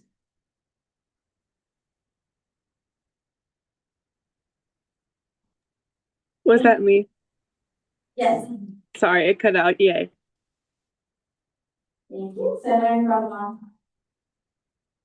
Yay. Senator Sutter. Yay. Senator Navarro. Yay. Senator Craig. Yay. Senator Cameron. Yay. Senator Brooks. Yay. Senator Beals. Yay. Senator Taylor. Yay. Senator Leonis. Yay. Senator Yelverton. Yay. Congratulations, and a good night with playing as your Leo.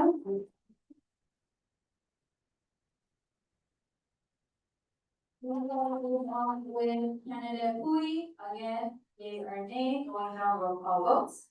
Senator Martinez Solis. Yay. Senator Mohan. Yay. Senator Ronstadt. Yay. Senator Epitio. Yay. Senator Hushman. Yay. Senator Lynn. Yay. Senator Prieto. Yay. Senator Ferraris. Yay. Senator King. Yay. Senator Higgins. Yay. Senator Crosman. Yay. Senator Solomon. Yay. Senator Navarro. Yay. Senator Curry. Yay. Senator Cameron. Yay. Senator Brooks. Yay. Senator Beals. Yay. Senator Taylor. Yay. Senator Leonis. Yay. Senator Yellington. Yay. Congratulations.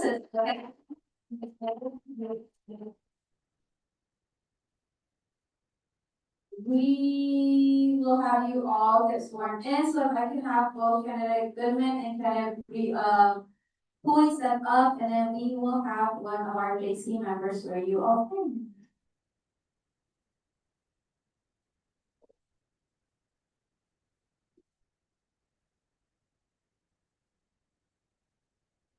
Pulling up the,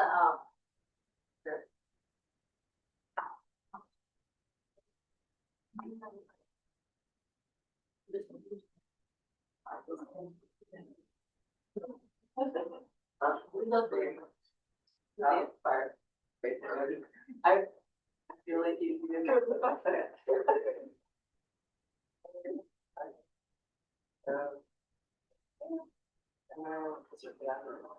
I do solemnly swear. I do solemnly swear. That I will faithfully execute the office. That I will faithfully execute the office. For which I have been appointed. For which I have been appointed. And with the best of my ability, preserve, protect, and defend. And to the best of my ability, preserve, protect, and defend. The Season Constitution and bylaws, the Season Constitution and bylaws. And other laws of and within. And other laws of and within. United States and the state of Nevada. United States and the state of Nevada.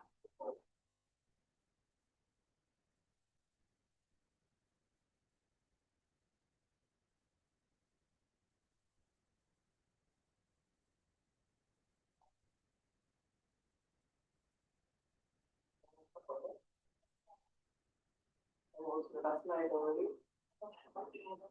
Preserve, protect, and defend. And to the Constitution and bylaws. And other laws of and within the state of Nevada. And all the other laws and within the state of Nevada. Sorry.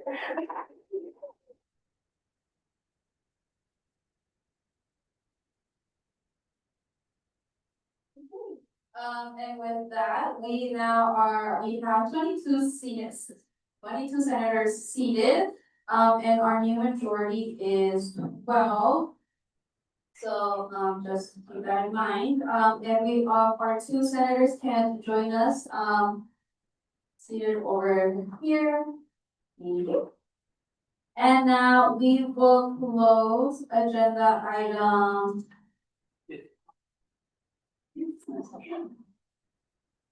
We'll close agenda item 7A at 7:41 PM. And at the same time, open 7D for the appointment of two Greenspan College of Urban Affairs senators. Can I have candidate Isabella Maldonado? Please have Senator Josiah Coronado and candidate Galen Cross.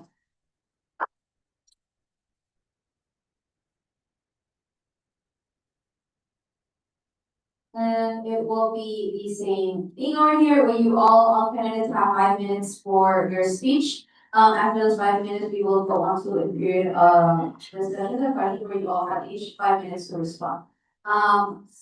Candidate Maldonado, whenever you're ready. Hello, good evening, everyone. My name is Isabella Elena Maldonado, and I am seeking the role of senator for the Greenspan College of Urban Affairs. I want to be honest about why I'm here. I'm not running because I think I can fix every problem that arises, or because I believe I'm the most experienced person in the room. I'm running because I care deeply about the College of Urban Affairs, and I believe I can represent the school with clarity, consistency, and compassion. But let me start by saying a little bit about myself. Before becoming more involved at UNLV, I served as a program organizer at the Children's Advocacy Center in Nevada, where I worked closely with teams supporting children and families in difficult circumstances. I left that position intentionally, not because I did not love the work, but because I picked up a double major in criminal justice and psychology along with a minor in political science, and I wanted to be fully present in my academics and become more involved here on campus, as I am today. Together, those fields give me a unique understanding of policy, human behavior, systems, and community needs, all of which are fundamental to urban affairs. They help me think critically, communicate clearly, and approach issues from more than one angle. I have also completed over 200 service hours with the Archdiocese of Las Vegas, and since deciding to focus on my time here on campus, I founded Campus Thrifts, a sustainability initiative student organization that has grown to over 100 members in one semester. All these experiences share a theme. I show up, I follow through, and I put my responsibilities first. Now on to why I want to serve as senator. Urban Affairs produces students who go into criminal justice, social work, journalism, urban policy, and law, fields built on trust and accountability. I understand the pressure my peers feel. Many of us are preparing to enter emotionally demanding professions where we are expected to advocate for others often before we've learned to even advocate for ourselves. That's why I want to represent my college. I want to make sure my peers have support, resources, and a voice in decisions that affect all of us. If I was given the opportunity to become senator for urban affairs, I would hope to serve on the University Initiatives Committee, because the work it does aligns strongly with my background as well as my interests. I care deeply about student welfare, accessibility, and community engagement. I don't want to overpromise, but I do want to share one idea I'd like to explore and something I want to work towards. The core idea is to build individual community projects where students partner with real organizations, nonprofits, city departments, local media, advocacy groups, and neighborhood coalitions. Instead of students trying to find opportunities on their own or relying on one-off internships, this would create a structured, supportive system where students can contribute to actual community issues while earning experience that matters. If it starts small and intentionally, this could mean improving outreach first, more flyers around campus about citywide opportunities, consistent service announcements in the monthly college mass email, and maybe even a simple online board where partners can list needs or projects. The goal isn't just to add more work to students' plates. It's to give them meaningful, hands-on experience that connects their coursework to real-world impact. It also helps build relationships between the school and the community, showing students that their ideas and effort actually matter beyond the classroom. With that, I also hope to join the Internal Affairs Committee because I value transparency and good governance. With my background in policy and my minor in political science, I'm genuinely interested in the structure, clarity, and accountability of our student government. Internal Affairs plays a huge role in maintaining standards, reviewing bylaws, and ensuring CSUN is operating in the best interest of students. I want to contribute to that work thoughtfully and responsibly. At the end of the day, I'm a student who cares deeply about the wellness and success of all of my peers. I know how to listen and how to work hard. And if selected, I'll show up prepared, consistent, and open to learning. And I will represent the Greenspan College of Urban Affairs with honesty and respect. Thank you for your time, and I appreciate your consideration.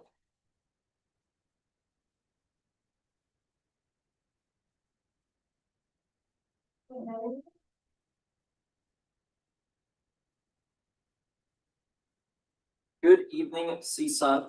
I am Josiah Coronado, second year, first generation student. I have experience with parliamentary procedure, Robert's Rules of Order through Nevada Boys State and Arnold Air Society. I'm majoring in criminal justice, minor in philosophy, concentration in law and justice. If you can't tell, I'm pre-law. I'm also an AFROGC. You may have seen me dancing at Rebel Ready Week. I know certain members of the Senate here definitely have. But that all aside, what do I do? I am a current tour guide / rebel recruiter for the Office of Admissions. I've also served in a role as an orientation leader and Rebel Ready Week leader, hence the dancing. I'm also the undergraduate law review editor-in-chief, the Arnold Air Society president / squadron commander. Arnold Air Society, by the way, is a community service and professional development organization. Rebels for Randy board member. That's a separate organization advocating for Randy as a mascot. Some of you guys might have heard of it. With all of that, I do have a strong dedication to community service and advocacy. I have over 200 or accumulated over 200 hours of community service with organizations such as Salvation Army, Three Square, Junior Reserve Officer Training Corps, Arnold Air Society. There's a lot of different organizations I've worked with, a lot of things I've done. So why CSUN? Why do I choose CSUN to commit my time to? I have been seeing everything CSUN has been doing with scholarships, campus-wide initiatives. As a tour guide, I'm always talking about like, oh, the police poles, oh, the water bottle stations, all the scantrons at the libraries. Those are all developments that CSUN has done. Those are all things that we, or you guys, not yet, hopefully, that you guys have done to bring new, like good to the campus, good to the students. And I want to be part of that. I want to be part of the legislative process to make it all possible. I want to spearhead my own initiatives within the Senate. For example, I want to try and get charging stations added to certain hubs of student activity like the SU, SRWC, and the campus libraries. This would substantially benefit commuter students, of which I am one, and provide a visible way to charge devices without necessitating the risk of losing them. Hearing like the people speak today, I remember Senator Curry mentioned a 24-hour like space, and as a commuter that often has to stay late, that is something that I would also be very interested in pursuing. So the main points that I am interested in, the main values I have, I really want to advocate for involvement and engagement with our students. I really am trying to get more awareness and access to resources because there's so many resources we have on campus at UNLV that people just don't know about. For example, CAPS, like there's people that are second, third years don't even know that we have counseling and psychological services. This is something that we need to be doing more about to get the word out. And mental health awareness is also something I'm really passionate about. There's a book series, Stormlight Archive, not super related to anything, but it does have a lot to do with mental health. And one of the quotes that I really like from that book, the most important step a person can take is always the next one. With that, I'm just going to end saying what committees I'm joining or I'd be interested in joining. University initiatives, obviously I've talked a lot about what kind of university initiatives I'm interested in, why I'm interested in pursuing campus-wide initiatives. And of course, with that, I would like to be part of the committee that's actually doing that. I would also like to be part of the Ways and Means community, committee. With the Ways and Means committee, of course, that's dealing with RSO funding and the like, and obviously and involvement funding, being involved in so much, being an advocate for involvement. This is exactly what I want to be doing. I will cede my time. Thank you.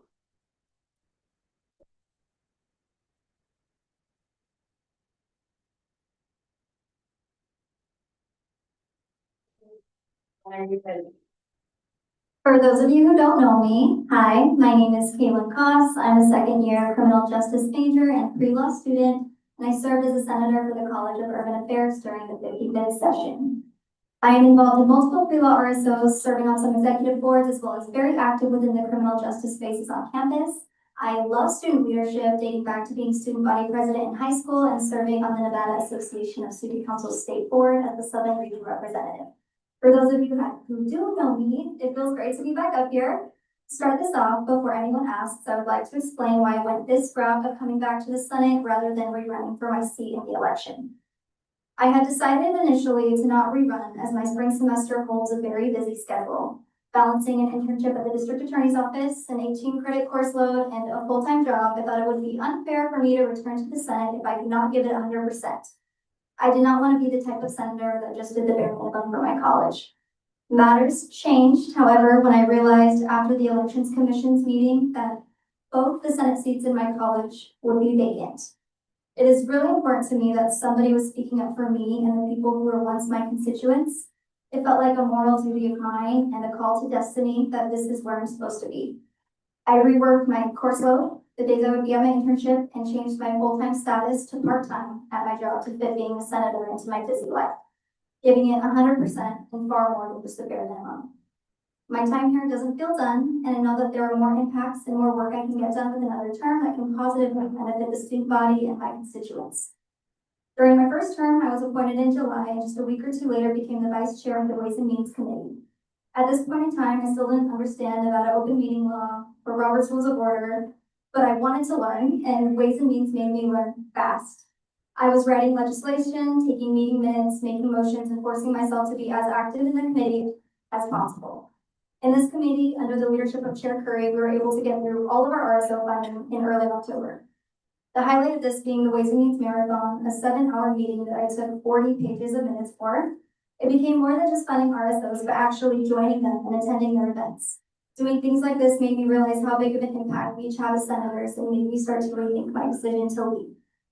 The skills I learned there trickled down into the rest of the Senate. It made me want to provide my opinion more often than I used to, specifically anything regarding my college. The longer I spent in the Senate, the more confident I became in speaking up for what I thought was right. I felt throughout my short term, I became more valuable as time went on because of the knowledge I was learning along the way. I have many ideas for strengthening my college, specifically that I wish I focused more on during my first term. In my next term, I hope to grow closer with our dean, and similarly would like to grow closer with the academic advising office and possibly help them get better outreach to students in my college. I would like to provide more of their monthly information in our mass emails to keep students better informed. Also, specifically in my college, I would like to bridge the gap between criminal justice students and the rest of our college.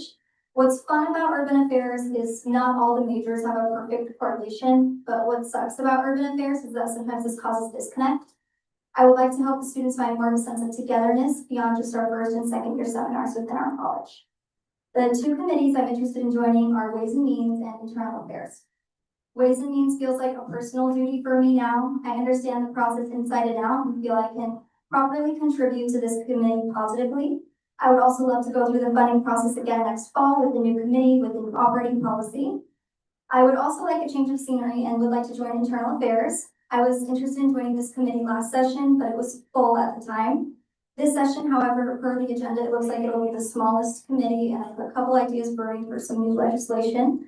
With that, I hope you all consider me, and I'm open to any questions you may have. Thank you for your time.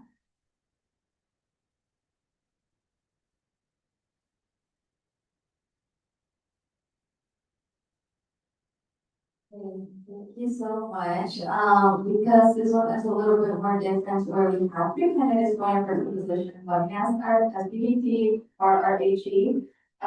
For their opinion on how to go on with the voting, we can either move on with,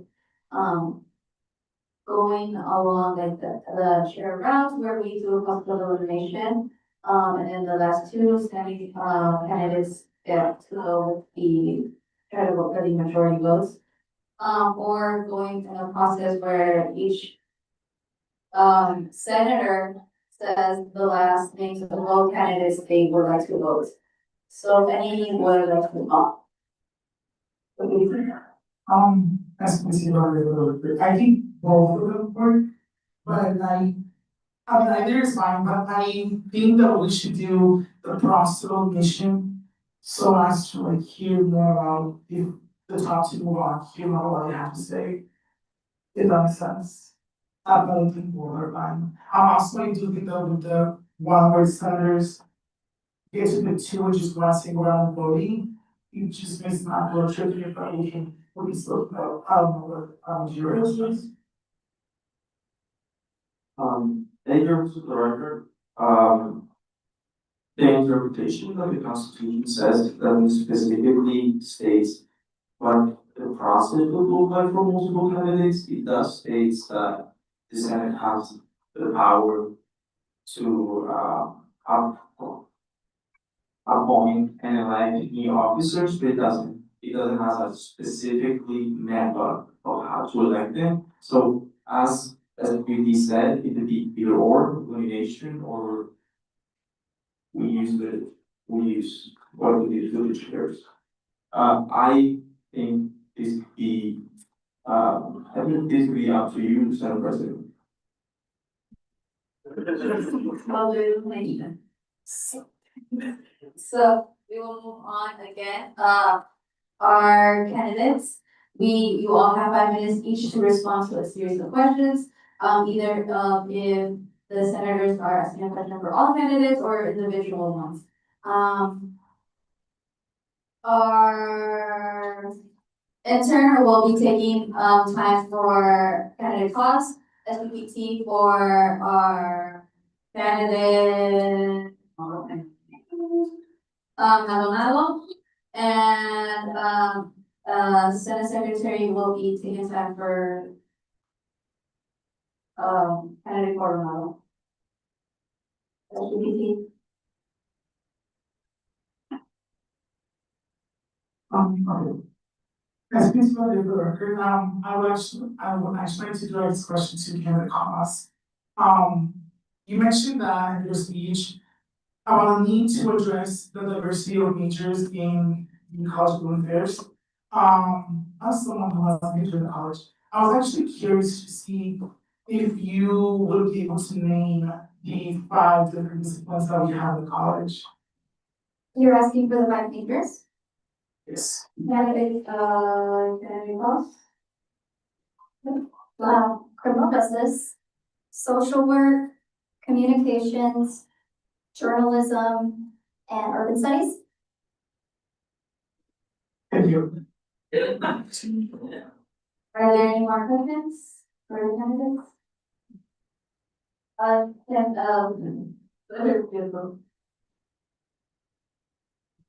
Senator Fredo, for the record, I agree with you for coming up here and, ready for your appointment. My question is for all 3 of you, again, it goes to the Senate can sometimes be a time consuming, activity and thing to do. All of you guys have been involved on campus, which is amazing, but how will your time management skills play into effect of being a senator, and how would you juggle the workload and everything you guys do to, making sure you're meeting your goals, being a senator? That is for all. We will be going on with candidate Maldonado first, then candidate Coronado, and then candidate Costa. Thank you for your question. As far as time management, it is my 2nd year here at UNLV. I think my 1st year, I took my time exploring, joining different RSOs, things like that. But as far as my 2nd year, I fully made UNLV and my involvement here my priority. And I think my 1st year specifically taught me, in reflecting what time management is and how I need to put my priorities first. And CSUN would be very high in my priorities, as now that I've been given the opportunity, it is something that I know I will be really passionate about. And kind of like what was said before, it kind of feels like a passion call for me that I know I could do, especially in, my double major. It is criminal justice, but as well as political science. So I'm very interested in both the legislation aspect, but also the engagement with my students as well and my peers. And I think as far as time management, I just think it's about putting the priorities first, and CSUN would be a huge priority for me.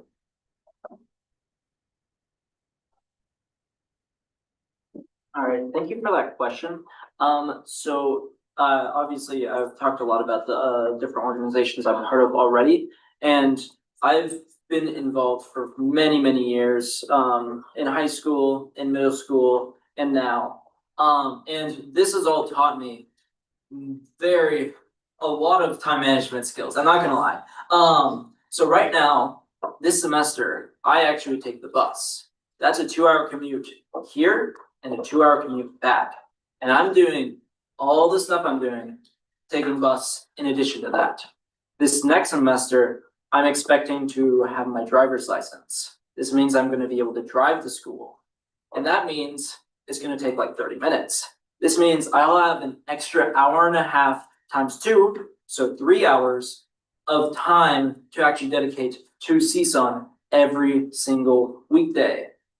This is a massive amount of time in addition to the time I already spend on RSOs. So this, like, I already have time management skills, but next semester and in future semesters following that, I'll have even more time to dedicate to CSUN, which of course is going to be a very, very high priority, given the scale of the work we'll be doing. Thank you.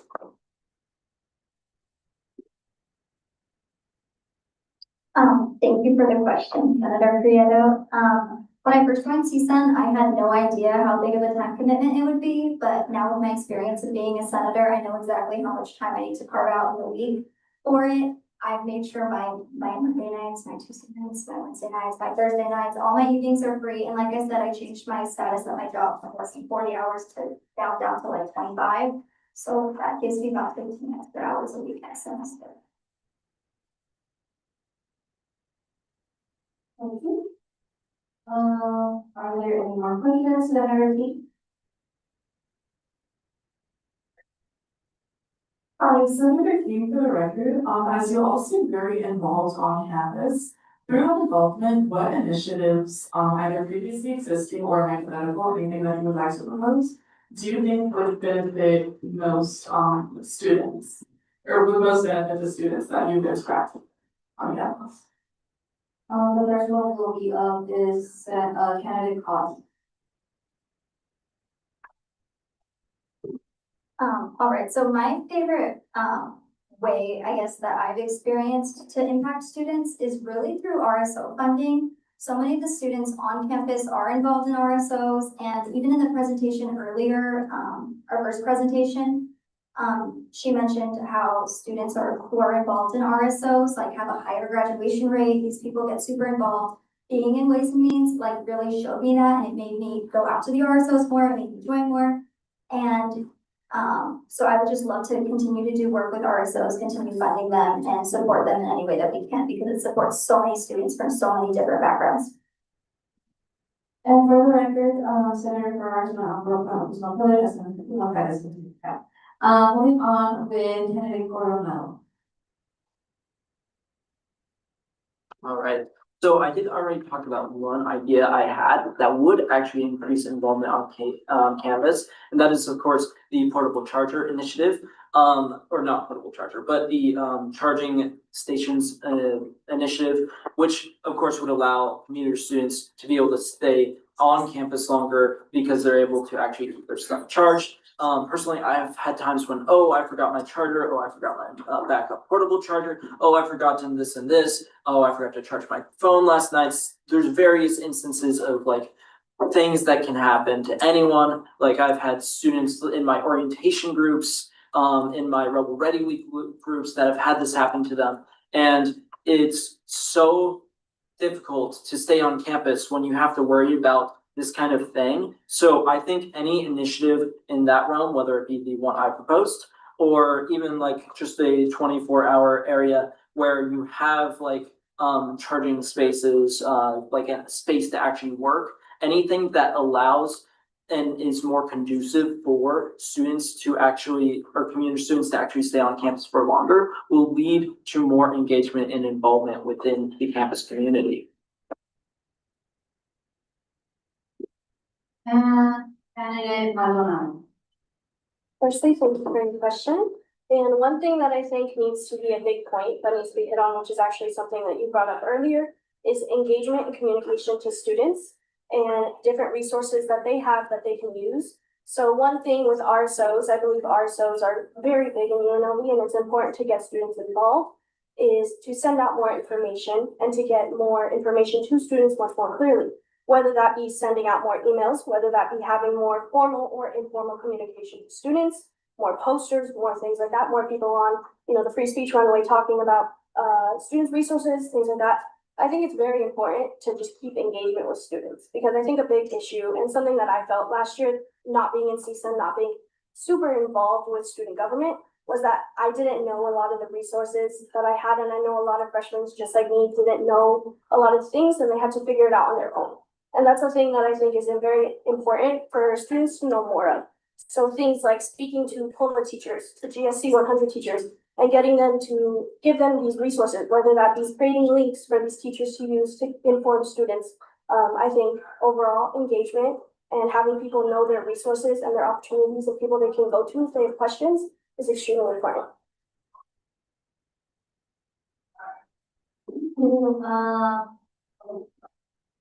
Are there any more questions? I think, Senator, Moniz, please. Senator Marquez, so this director, I just have a quick question for them, for you guys. If, since we have only people that are 0.2, would you guys also be willing to do the internship program for next semester? That's all of you. We will start it off with candidate Maldonado, then candidate Coronado, then candidate Costa. I think since I've started getting involved in getting more information on what CSUN is in general, if I was not given the opportunity to get this position, I would definitely be interested in getting more involved with CSUN itself. I think it has a lot of work that could be done that I could do and that I hope to do. And if one of those opportunities that I feel would fit for an internship, then I would gladly take it.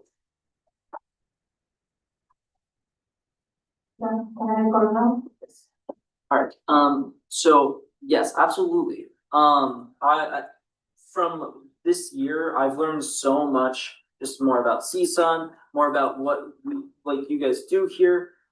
So I do want to be part of that in whatever way I can, whether that be as an internship with the Senate, or even if like I'm part of the judicial branch. I'd like to be part of CSUN and help out in any way I possibly can. And lastly, I'm gonna be completely honest, probably not, just because I've already been an intern for CSUN, the last spring semester. So if I didn't get this position, I would probably, seek any other open position in any other branch, but I've already gone through the internship program, so I just wouldn't do it again. thank you. And just a quick time check, candidate Maldonado, you have 2 minutes and 21 seconds for response. Candidate Coronado, you have 1 minute and 53, and candidate Costa, you have 3 and 21 seconds. Are there any more questions? As we can see what I do. My memories all brought up a lot of really good initiatives that you can bring as standard for affairs. I wanted to, I guess, bring attention to you as well. If there was like a single, and there's probably more than just one issue that you see in students right now, what do you think is like the one single problem issue that you would like to focus on for this next legislative session, if you were to become appointed as senator for the college? Candidate Costa. Thank you for your question. Like I mentioned in my speech, I do think our biggest issue in urban affairs is the disconnect between all 5 majors, just because it's kind of a broad college, like sometimes not all the things fit together in perfect ways. And you do see it more in like our first and second year seminars. There's better ways, there's ways that all these majors do click together. But I would focus more on bringing the urban affairs RSOs together from the different majors and just having better mixers that bring all the people in the college together rather than staying within our own majors. Candidate Coronado. So I would say, speaking on my basis of involvement and engagement, I've noticed a relative lack of engagement within the pre-law students in the College of Urban Affairs.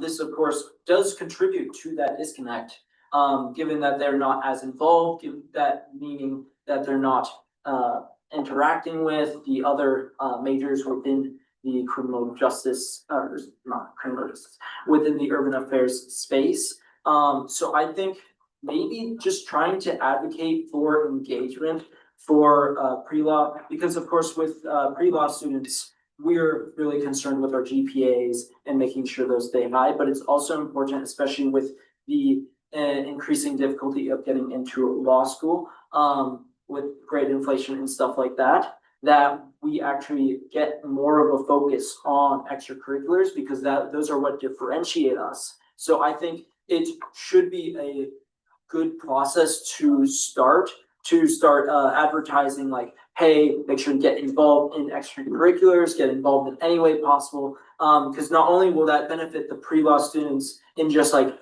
having that on their resume, but it will also help all of our urban affairs as a whole, as a pretty prominent portion of the criminal justice sphere, which criminal justice is the largest major within urban affairs. Is not currently actually like getting as much engagement as they could be, just because they're focusing on just GPA and outside. Thank you. And just for a quick time check, candidate, no, after candidate, I don't know, after the national. One main issue and one issue that I would address personally is, and this is a personal experience that I can reflect on myself, is that I don't see students very much engaging with the urban affairs building itself. There's not many study spaces, there's not many things to do in there. And I think getting students engaged with their peers and being able to go to their college and say, I'm gonna study there, I'm gonna meet, my peers there, things like that. I think that's important. And me, myself, I've never had a class in there. I've never gone in there just on my own. And I think that's something that we should get students more involved with, and that students should feel comfortable to go over there. And whether that's an issue of distance, that is on the corner of campus, or something else, we could do a survey and see what students could like, and then put in those responses and try to fix that problem. And just a quick time check, candidate Maldonado, you have a minute 25, candidate Coronado, you have 8 seconds, and then candidate Cost, you have 2 minutes and 42. Are there any more questions for the witnesses? Yeah, Senator King. Hi, Senator King, just curious, why do you believe, in your opinion, that both of your seats were left empty in the last election?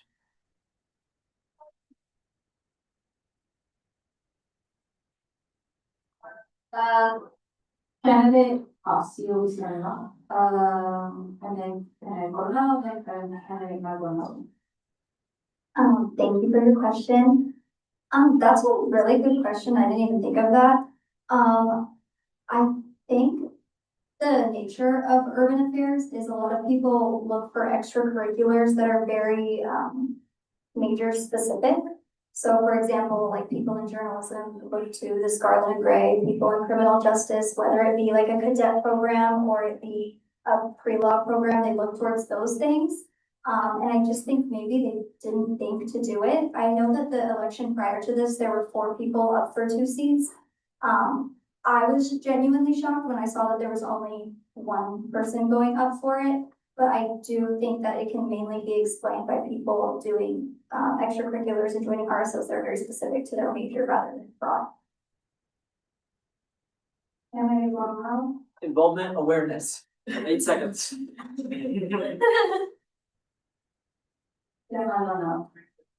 I think one of the biggest reasons, and this is a point that I know I've hit on previously, is its engagement. Up until when I recently looked back through my emails, I didn't know much about CSUN. I didn't have much personal one-on-one engagement with my previous senators. And, I know I've brought it up many times, but I think that is a really big issue with the College of Urban Affairs. And hitting on, the issues spoken about before, I think the, distinction or the separation between the 2 majors can be fixed, again, with the same thing, communication, engagement, having, mixers where they all come together. And I think overall, why the 2 seats were left empty was because we need more involvement.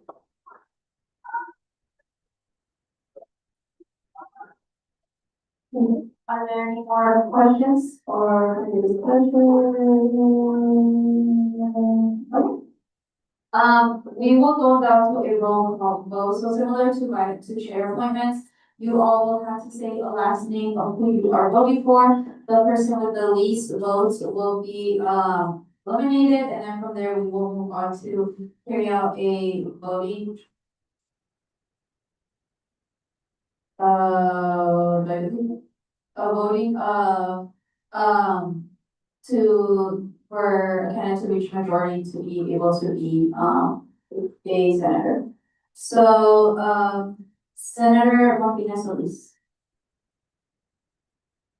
I will for cost. Senator Mohan. Maldonado. Senator Bonsager. Cost. Senator SVP Tibaralino. Maldonado. Senator Hodgman. Cost. Senator Lay. Pause. Senator Grable. Cost. Senator Flores. Cost. Senator King. Maldonado. Senator Higgins. Pause.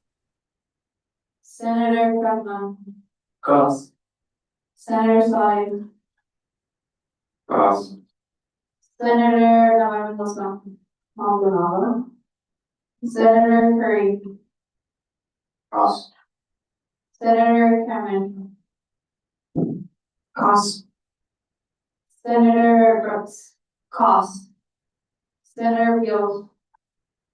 If possible, I'd like to abstain from voting.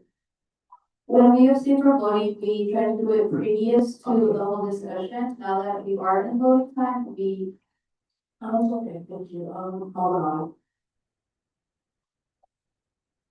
Senator Taylor. Maldonado. Senator Briones. Cost. Senator Darlington. Cost. Senator Goodman.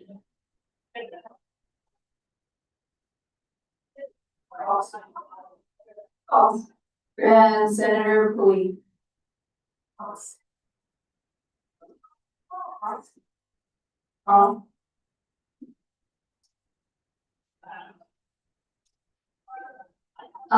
With 16 votes of cost and 6 votes Maldonado, 0 Coronado. Unfortunately, Candidate Coronado, you are leaving from. Thank you so much.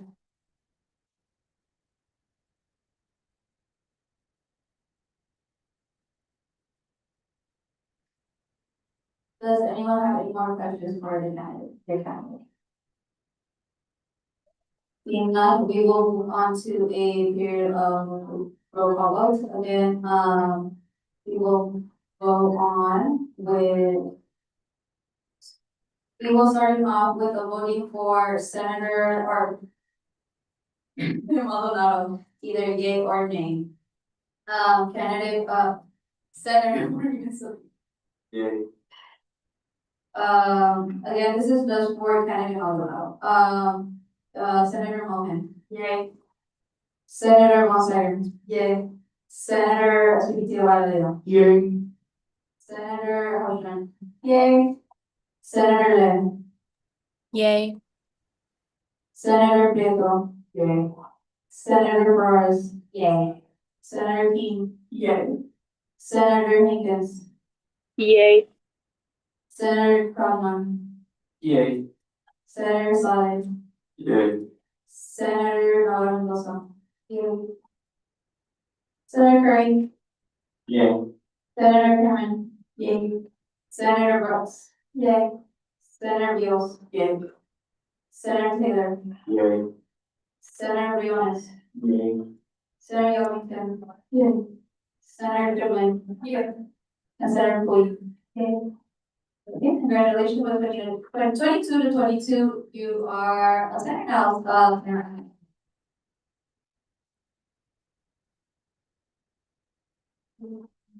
now we will be doing, candidate costs, again, yay or nay. Senator Martinez Solis. Yay. Senator, Mohan. Yay. Senator Bonsager. Yay. Senator Carvalho. Senator Hoffman. Yay. Senator Lim. Yay. Senator Graham. Yay. Senator Burrs. Yay. Senator King. Yay. Senator Higgins. Yay. Senator Krugman. Yay. Senator Sade. Yeah. Senator Mendoza. Yay. Senator Curry. Yay. Senator Cameron. Yay. Senator Brooks. Yay. Senator Beals. Yay. Senator Taylor. Yay. Senator Bionis. Yay. Yellington. Yay. Senator Goodman. Yay. Senator Cui. Yay. Congratulations, the 22-0.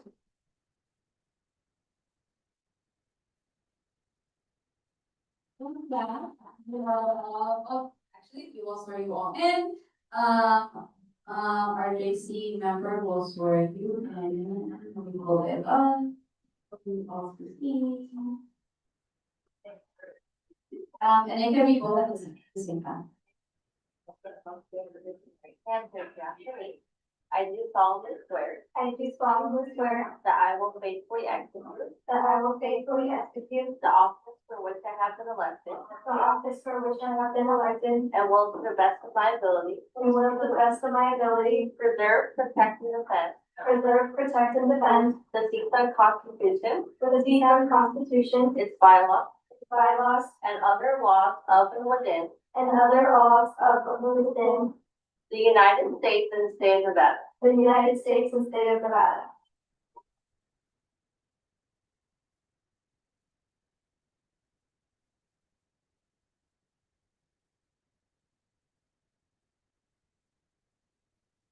And with that, we have now 25 listeners.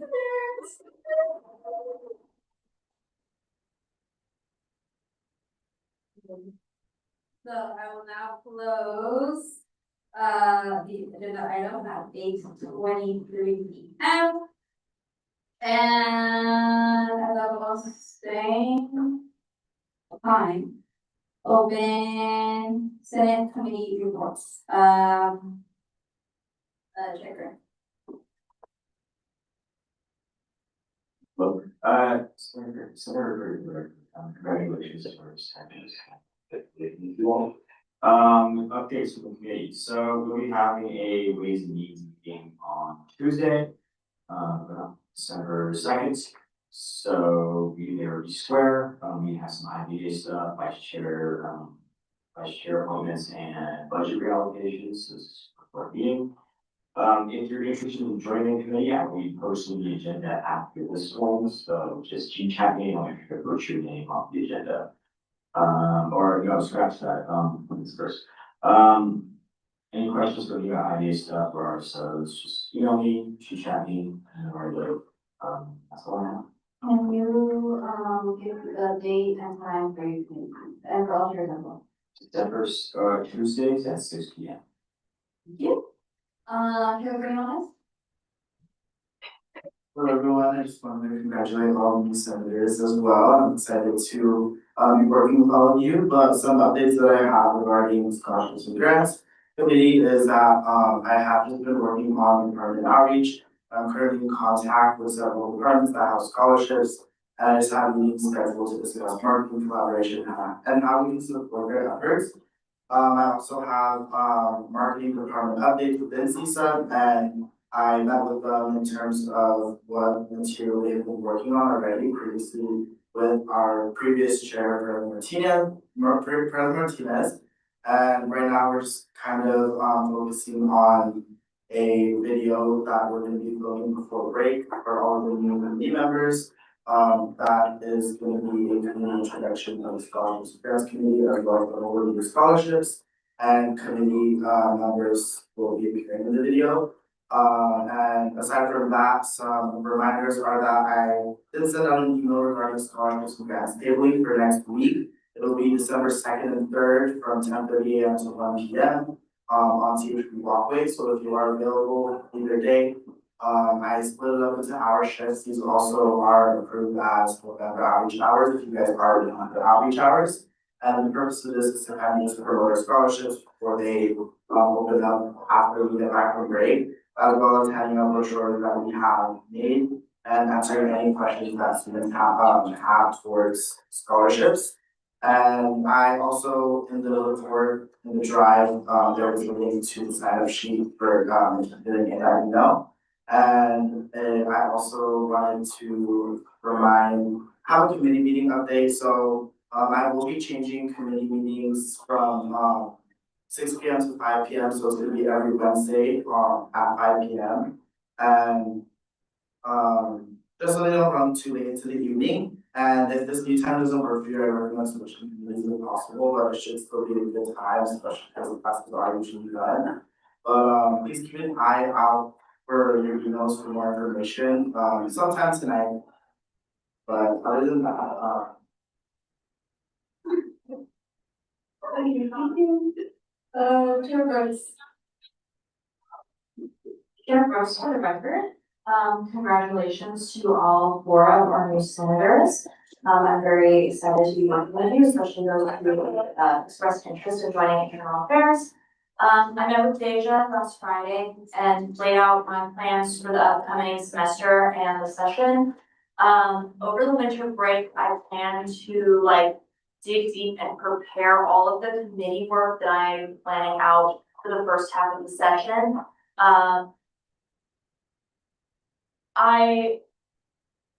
Once this meeting is over, I will be sending out a email to everyone who is appointed to the committee tonight to see if they would be able to have a meeting next Thursday. However, recognize that next Thursday is also Winter Wonderland. So if the committee is unable, I'm not set on that date. However, I would like to get a vice chair appointed, if possible before winter break to help me with that committee work. If we don't have a meeting, I would still recommend if you're interested in becoming the vice chair of internal affairs to start thinking about it over the break. And also feel free to reach out to me for any ideas, any questions. If you're interested in being vice chair, I can help you with understanding expectations of that role. Otherwise, that's all I have. Thank you very much. Oh, and they'll be on Thursday at 6 p.m. still every other week, switching off the projects. Thank you. And then Chair Karen. Hi everyone, I hope everyone is doing well and is excited to start off the Thanksgiving break. As for old business, I also met with Advisory Mayor on Friday to discuss committee goals as well as term planning. And then after this meeting as well, please check your emails for onboarding as well as how your next steps. So as after everyone is supporting the committee, please check your emails. And if you are interested in joining the university initiatives, since I know a lot of people are interested, that I'm very excited for that. Please email me if you are interested. I'm also working on an end of semester survey to send out towards the end of the semester, just to give that student feedback, as well as a lot of just page feedback for next semester for the committees to work on. And then also committees will be on Thursdays at 5 p.m. alternating with internal affairs. And if you'd like to contact me, my email is the report or you can chat. Thank you. Thank you. Are there any questions for the chairs and chair? Okay. And for my new senators, keep in mind the dates and times that they have set. And at the end of the meeting, don't go anywhere. As you can see, Valentina will be taken out. What committee you wish to with. I will close Senate committee reports at 8:30, and at the same time open professional staff reports, advisor there. And so we'll pass the mic.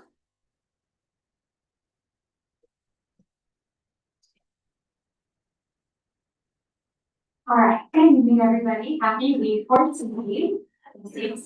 Congratulations to the new senators. We're so excited that you're joining CSUN Senate. There's a lot to be accomplished, and I'm just really thrilled to have you on our team. Quick organization, housekeeping things. As everybody's already said, please respond to your emails with our main method of communication. So calendar invites will go out, and always making sure you're completing your tasks that are given by your branch leaderships. Also a reminder, as we're wrapping up this semester, there are grade checks every single semester for eligibility. So if you have concerns about that, it's on page 4 and 5 of the CSUN Constitution. So you have to remain academically eligible to hold your position every single semester. I'll let you know. And then, please use the budget template that's been provided to you for your mixers and events. This year, it's been more cohesive and easier for, Advisor Palacios to track and manage all the different spending for all the different areas. So please make sure you're using that budget template. And then 2 things for chairs. So chairs, please check my email about the UNLV calendar and making sure you're planning around the meetings and breaks and holidays for spring. And then always remember that provide the meeting log 3 business days in advance. And then once you appoint your vice chair to that first, during your first meeting, make sure you send the senator's name and the date of your meeting to Elva, or Advisor Palacios, so she can update the pay accordingly for vice chairs. And then, okay, last thing is, this is for everybody. Make sure you're doing some self-care as you prepare for finals. Make sure you're drinking water, hydrate, and I really wish you all the best of luck on all of your finals. So good luck. Oh, any questions for me before I pass it to Advisor Dow? There we go. All right. Hi, everyone. I also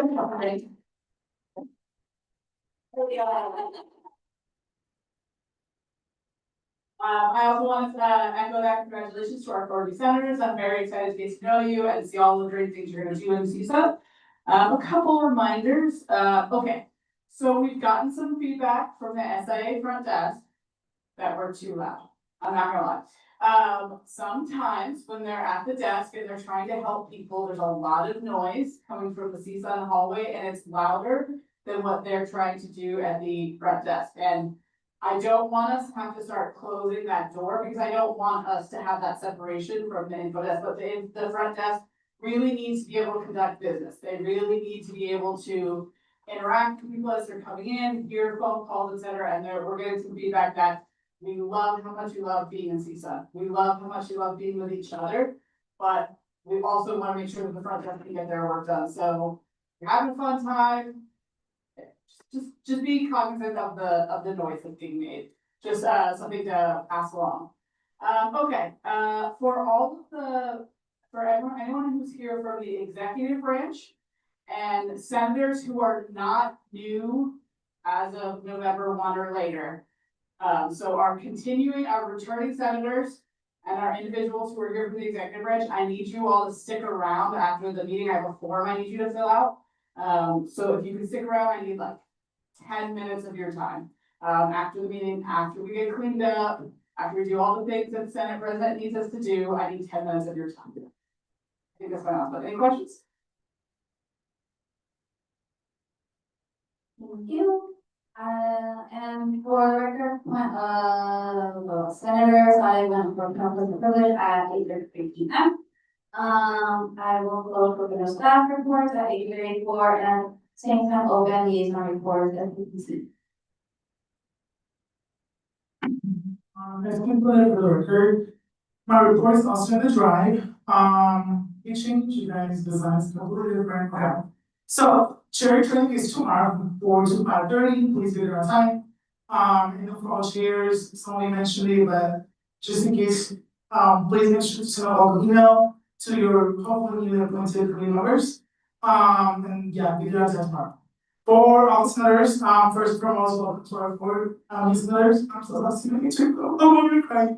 Okay, so your December last email, since you all have to send the monthly last most of your colleges, I'm gonna have me do the week before like the last week of the month, if that makes sense.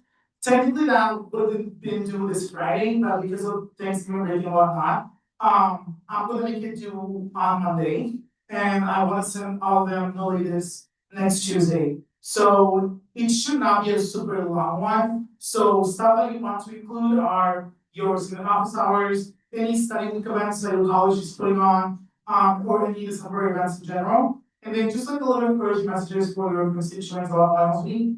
I'm also really working on doing like monthly workshops to better like prepare you guys in your roles. So I'm planning to hopefully do one for next month. For my insurance, you all know that your capstones are due on December 8th. Your reflection for this month is on the 28th. And then I will be posting the rest of the modules tomorrow. Those will be due next Friday. I'm working on the internship program celebration since the internship program is ending in 2 weeks actually. 2 weeks, yeah. And on fun notes, the application for the spring 2026 internship program will be going live on Monday, December 1st. So I want to work with all of the different colleges to table at like a designated area where we can get students from our college to hopefully apply. But also it's a good opportunity for you all to be able to engage with their constituents. And then, yeah. I think that's all I have. Sorry, just one last thing. Be on the lookout for the newsletters or from email either from me, probably to me. Just a official welcome and also to get you all trained on your required trainings. That should it has always been out 2 hours. So when I send the time for it, just try and allocate for 2 hours. That's all. Sarah Cost. Question for, SUPT, do you need us to make a mass email by next week or? Cause I can't. I will work with both of you, but I can trust that you can, I'll work with both of you. Yeah. Yeah. Thank you. Yeah. Thank you. Angie.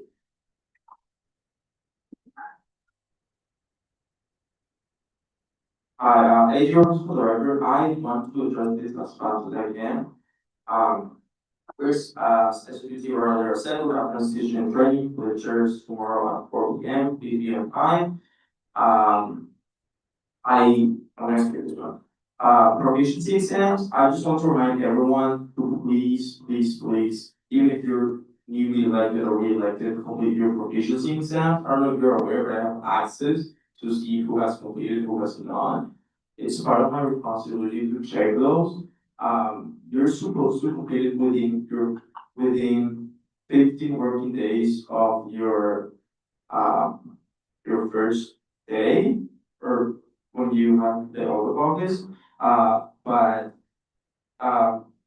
in section 4 conduct training, the responsibility covers 3 non-compliance. Reminder, the season code of conduct, any elected and or appointed official not in compliance within the mandatory training after 90 days can be referred to the internal affairs committee and may face impeachment and or removal from office or other ramifications deemed appropriate by the advisor or the internal affairs committee. So please complete your proficiency exams. You still have 6 more days. Next, I'm gonna send an email about what has been approved, what has been changed in the faculty senate curriculum committee meeting. This part of faculty senate specifically unites to talk about possible changes in our classes, or if they want to add a new class, or if they want to eliminate a class from your major. Me and Senator Prieto are part of that committee, and we unite once a month. I have the updates from what has been approved and what has been denied, and I'm gonna share that tomorrow in an email, in an Excel sheet to be more specific, so you can see all the changes for the spring 2026 semester. And as for the new chairs, I'm gonna be in your first meetings, your first committee meetings, just to be a part of that, everything goes smoothly and everything goes how it's supposed to be. And I just wanna address this real quick, future business. I don't know if I touched this topic while we were doing training on the first day, but I just wanna mention it real quick. Future business is a term when, let's say, you know there's a bill coming up next meeting, it's definitely going to be either in the next agenda that you were to mention while deliberation in this Senate meeting. You know this bill that you dropped that is going to be in the next Senate meeting that you were to mention it in this meeting, it's a violation of our own law. I just wanna mention it, that's why I'm so, I guess, strict when you were to say specifics about certain items, things like funds or initiatives that you know they're gonna come out in the next Senate meeting. That's why I'm so strict to say, just talk about generally about the idea, but not say like specific about the item, because it it's considered a violation of Nevada Living Law. And if you have more questions about it, I'm totally open to discuss more of this Senate meeting. But this is my report for today. Thank you. You, and we are with Director. Yay.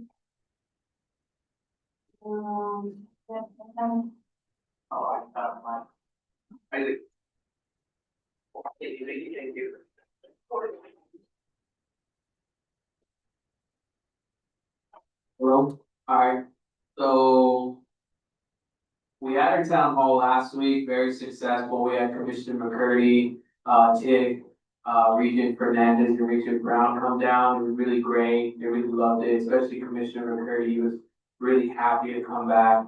And hear your thoughts and, really talk about the things that aren't really talked about. And today we actually had our city hall tour. It was really great. I was with, Associate Justice Intern Rios, Justice Joseph, and former Senator Michael Tortelli, who were on the neighborhood, so that was really great. We stopped by the 7th floor, we talked with the Director of Government and Community Affairs. After that, we stopped by the 5th floor, YDSI. I actually showed them a banner before I appeared, it's pretty cool. We went to the 3rd floor, we spoke with Dina Titus, it was really great, we conversed, and we asked her questions like what made her want to run, go for office, things like that. And finally, we saw Councilwoman Olivia Diaz, also along the same lines. We just were really fortunate and really happy to be able to connect with our elected leaders. And then surprisingly, Mayor Berkeley was there, so that was a great one. So, but yeah, really great, and they really left a really good impression for CSUN, so much so that they want us to return or possibly come down for a meeting, but that'll be something Nancy will have to organize. But yeah, that's pretty much my report. I'm trying to see if I could the government center, which is the county, see if we can do a tour around there. It's a lot more flexible since the parking there is free. So, but yeah, that's pretty much it. Thank you. Thank you, and for the record, Senator Sawyer was from Village at 8:36. Senator Curry and Senator Caroline both went on was on Village at 8:30. We are at two senators being formed. And for the rest of our CLA team, the report are in the drive that you all can forward and see. Going forward with elections and, for you. And Senator Colonel Beckman going for Village at 8:45.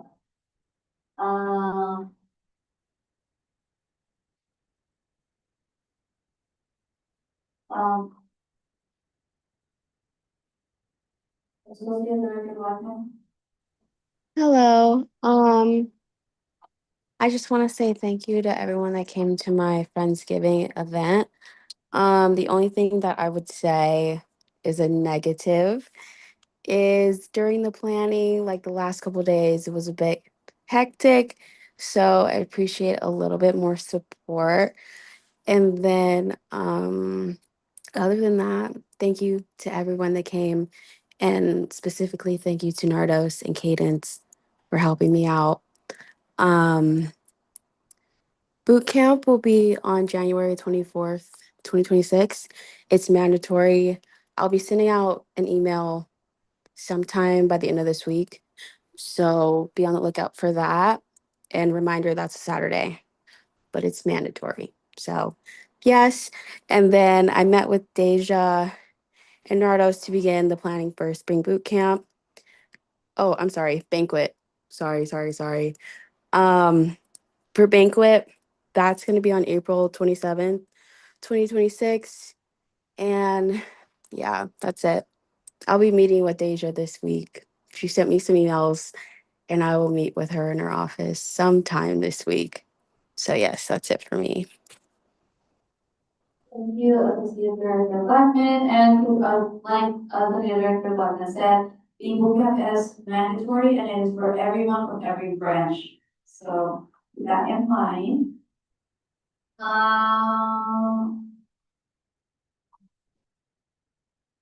Moving forward with Associate Director Tyson.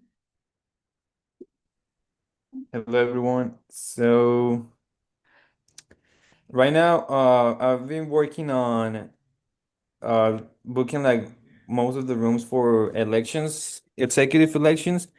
So we already have the rooms for the executive debate night, meeting the candidates, filing promotions, and polling locations as well. So that's a good thing that we already have those locations reserved. And right now, I'm just working on creating the budgets and planning on what food to get and stuff like that, and basically yeah, doing the budgets. But like that's everything I have right now. But let me know if you guys have any questions or concerns about elections events.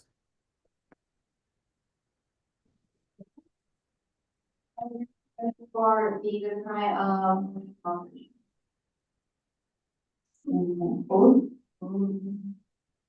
okay, seeing none, at the Riker Center, Cromwell was back, run by the personal village at 8:47 p.m. We're back at, 24 senators coming forward, going forward with marketing, very present, right? Chief of Staff Reynolds. Hi everyone. I'm still recovering from being sick, so my voice doesn't sound the best right now. But there's a couple updates. International Education Week was a success, and I just want to say thank you to Sharon and thank you to our intern Sebastian for tabling at that event. That's really important. I hope it went very well. Unfortunately, I got sick that week, so I wasn't able to attend myself. But from what I heard, it was really great, and what CSUN could do to collaborate with that helped that event be a success. I'm just getting back in the office after being out sick, and like I said, I'm still recovering. Before I was out sick though, I did meet with 2 RSO groups prior to last week. Prior to last week when I got sick. And then lastly, I am planning a career services event with CSUN for January. I'm not sure what date it is, but if you're in CLA or in elections and operations as well as marketing, I will be sending you guys all an email tomorrow morning. Just asking for help in the planning process and kind of helping that get or helping connect our students with that event. But essentially, it's going to be an event where students can bring in their resumes. And it's going to be called Career Boost Bingo. So students are going to bring in their resumes, play 1 round of bingo, and try to check off as much as they can the first round. And maybe whoever wins, they get a prize off the bat. And then they go out into breakout sessions, fix their resumes a little bit, and then come back for 1 last round of bingo to see how much more they improved, which I think is really good for, especially for the semester starting, as well as a new year, help our students get more, build their resumes and just make sure they have all their skills and everything, especially as the job hiring season is coming up. So, that's pretty much all I have. But like I said, for those departments, CLA and elections and operations and marketing, be on the lookout for that email that I will be sending out tomorrow. But that is pretty much all I have. Thank you so much.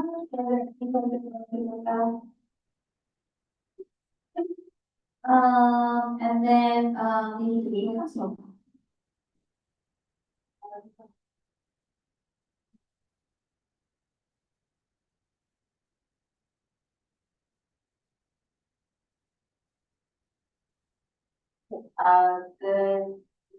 Good night, everybody. I'm Tony, Associate Justice Facilities Director. The other report that we have is that we are working on a newsletter. Associate Justice Brian Hernandez And they're working on that as well alongside me. We can have that out within probably the end of the, before the end of the semester, we'll have that out. We want to have that sent out every month so that, we can send out updates about the VC as well as, some information about the VC. And we're also working on links there for spring break. And that's all we have.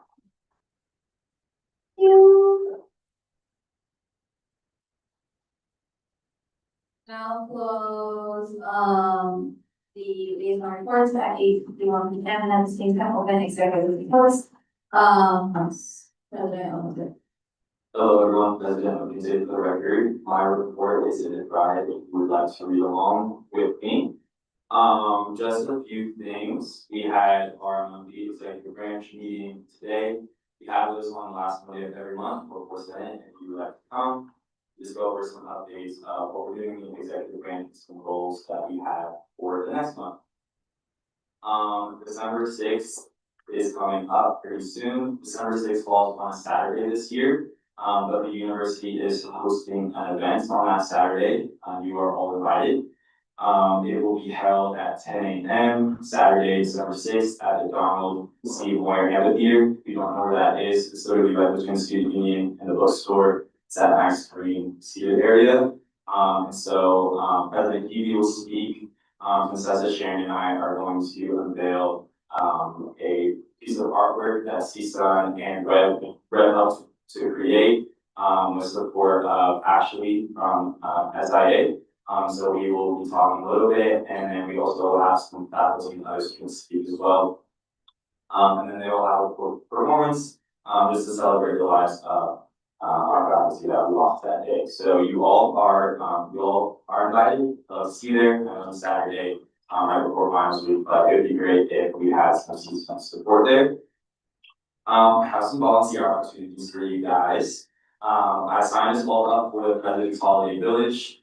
This will take place December 13th in Law R on our Atlanta campus. They are telling us to plan to arrive no later than 9 a.m. So probably plan to be there at 8:30 to set up our tables. We have like a game table, and we also have a resource table. I thought this was nice, so we could share some of our knowledge that we have, some of the resources we have, also kind of make interactive. So if you guys are interested in volunteering for that, I know Sebastian, thank you for signing up for that. So if you guys would like to, please let me know. We'll need people at the table, but they're also asking for up to 100 volunteers. So if you just want to volunteer, tag along around the event, you can also do that as well, and I can send you along for that.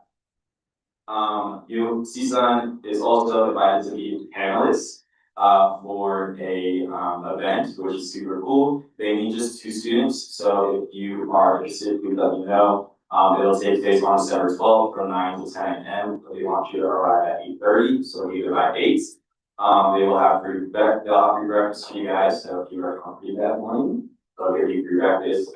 And they are looking for 2 students who are able to provide the audience who are employed as University Career Center staff with more information about how you are planning your career and how your career is going. So I thought that was a really cool opportunity for you all to look out for your outreach hours as well. I also wanted to go over our Utah State University visit, which is set Saturday, November 15th. It was super fun, it was super cool, and you guys missed out.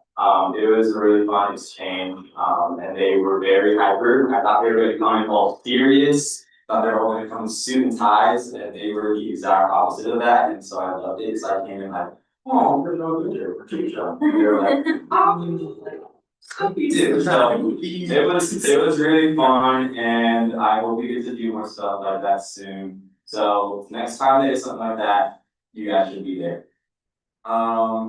Thank you all for being present when the Chancellor and the CFO were here. That was really great seeing that whole Senate meeting for that. We also have Sean sitting on the CFO search committee. So currently we have an interim CFO, Chief Operating Officer, but Sean is looking to find a permanent one. So if you have any feedback for Sean, things that we'd like to see from a permanent Chief Financial Officer, please let Sean. I'm also sitting on a committee to find a permanent executive vice president and provost, just like the second in command to the president of the university. So if you have any feedback for me, this is more like an academic officer. They do more things on research and how we keep students engaged in academics. So if you have any feedback on what you'd like to see on that, please let me know. The Nevada Association of Student Councils, which is like us on high school level, they came and visited us too. So it's really great to host them. They were super excited. So hopefully we can keep them here. Come to UNLV, come to CSUN. So it was really great. They're super excited to be in our space too. So we thought that was awesome. I keep bringing this up, but NSA will be here on December 3rd, 6 to 8 in the CSUN Senate chambers. We're getting catered food. So come and grow, come and meet some of the student body presidents from different institutions. It'd be really nice to show them how active we are and how great our student government is, and that is the best in the state because it is. So you guys are all invited. We'll do a tour of CSUN spaces, and then GPSA spaces, and then do like activities. And then most importantly, the Board of Regents is next week. It's great. So this is very important for you all to be at. There is 2 items in particular that you guys may want to give public comment on, like the House mentioned in an email. But this is agenda item 22, which is an end of revision on the fee accounts, and it is for possible action. What's really cool about this one is it says that any fees that are rolled over or are in different accounts can be moved to different accounts, and it also can supplement student government funding like CSUN and GPSA. And so they don't need approval, but they will consult with CSUN and GPSA on where those funds should go to. So we have an active say in where some of those fees that have been rolled over each year go to. So I would definitely, if you want to, you are able to go and give public comment support of that agenda item. That will be on the Friday meeting. And similarly, the agenda item 23 will also be on the Friday agenda. Is also agenda to the Friday meeting. And that is the procedures and guidelines manual for possible action, revision, tuition fees increase for the academic years 26, 27, 27, 28, 28, 29. And then this is the tuition fee increase. So this one is up to you. Do what is best for you and for your constituents. You want to give public comment in favor of it, that is up to you, but will be best for your constituents, or you can also give public comment in disapproval of it. But again, do what's best for you, what you think your constituents would like you to do. This one is definitely in a gray area where you can go either way. So that is also one I would definitely recommend you all stick around for, at least if you don't give any public comment. But these 2 meetings, Thursday and Friday, are going to be really interesting. There's a lot of cool things on the agenda too, so I would take a peek if you would like. I will see you all there. But if you have any questions, let me know. You can email me.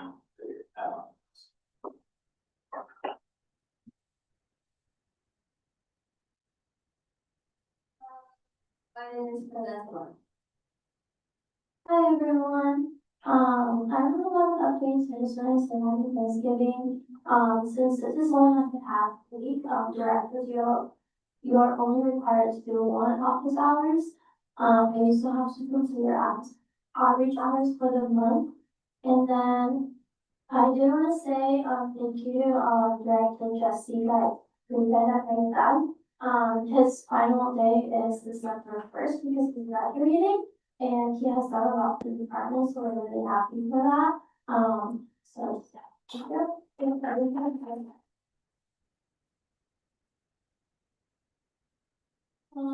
And then we have the DEI we have the DEI position open and the physical marketing position open as well. So if you're and if you are sending out your mass email, it would be good to include that as well, just interested in clarify. And just one more thing, Shanice, she has been working really hard on all of the events that she's planning for us to like bond and get to know each other. And it is a little bit upsetting to not see people show up. Sometimes like the one we had last week, we literally had to give the people away to like ourselves and other people just because people didn't show up. So it would be really appreciated for you guys try to maybe stop by. You don't have to stay the entire time, but show your face, get them through the hang out with us for a little bit. Yeah, I think it's the day when I get ready.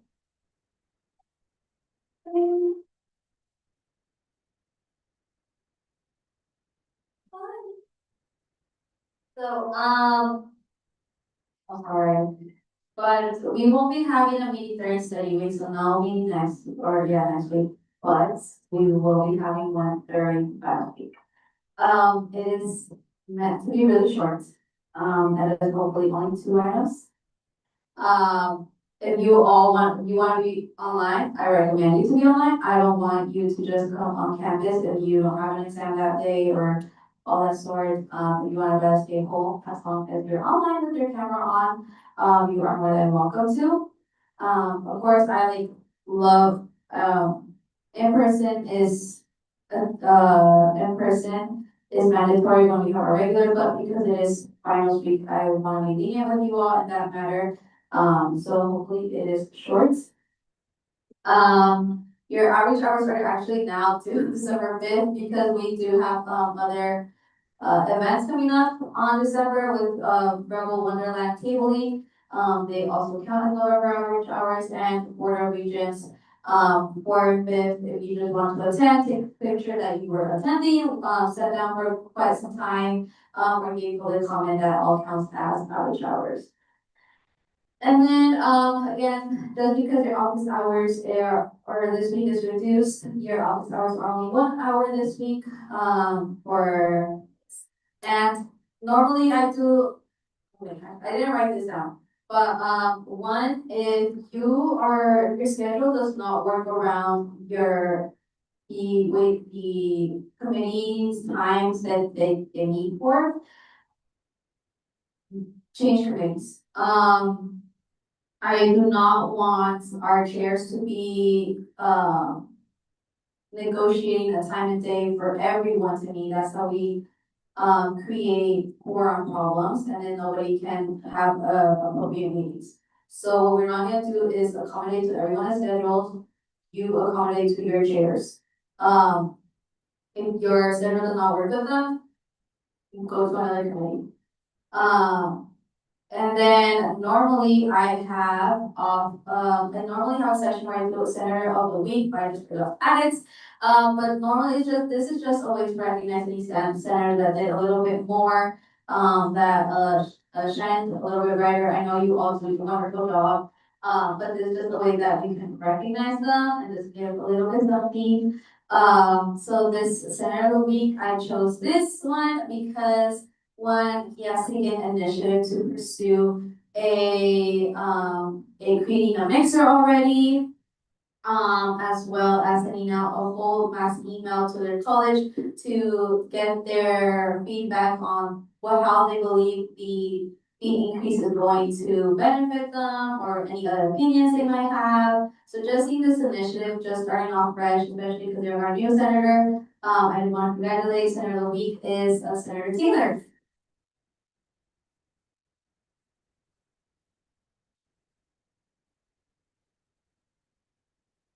I will have like a little certificate, I'll leave it, I think I'm gonna print it out, but I'll leave it upstairs in Senate chambers, for you. But yes, and, talking about mixers. So it's that time of year where the board decides on reallocation of money and we will, moving money around with the different line items that is not being used. So there is a lot right now in your college mixers fund. Each of you all have quite some money, and if you all don't start thinking on a mixer to hold, we will move money out and you will have less money to work. So start working on your mixer. A reminder that I want your budgets 1 month since the date of like since it's exactly a day away from the event date, you can find resources on how to create a mixer, you can talk to me, it's all in the drive, in the legislative seat drive, you just click around, you'll find it. And I'm always around in my office, so you can all ask me any questions. The only one that doesn't have any is her. Are there any questions for me? Okay. And then as like the Our second member of the week, is Jesse. He planned a tour for the city hall today, and it was really good, and then this is like the date for everything that he has done, and I'm also gonna give you your certificate tomorrow.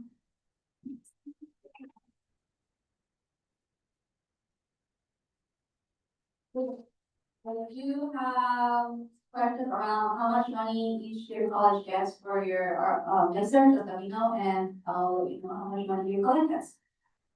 Thank you, Nikki. I can close the agenda item, the reports at 9:07. And at the same time, open consent agenda. I'm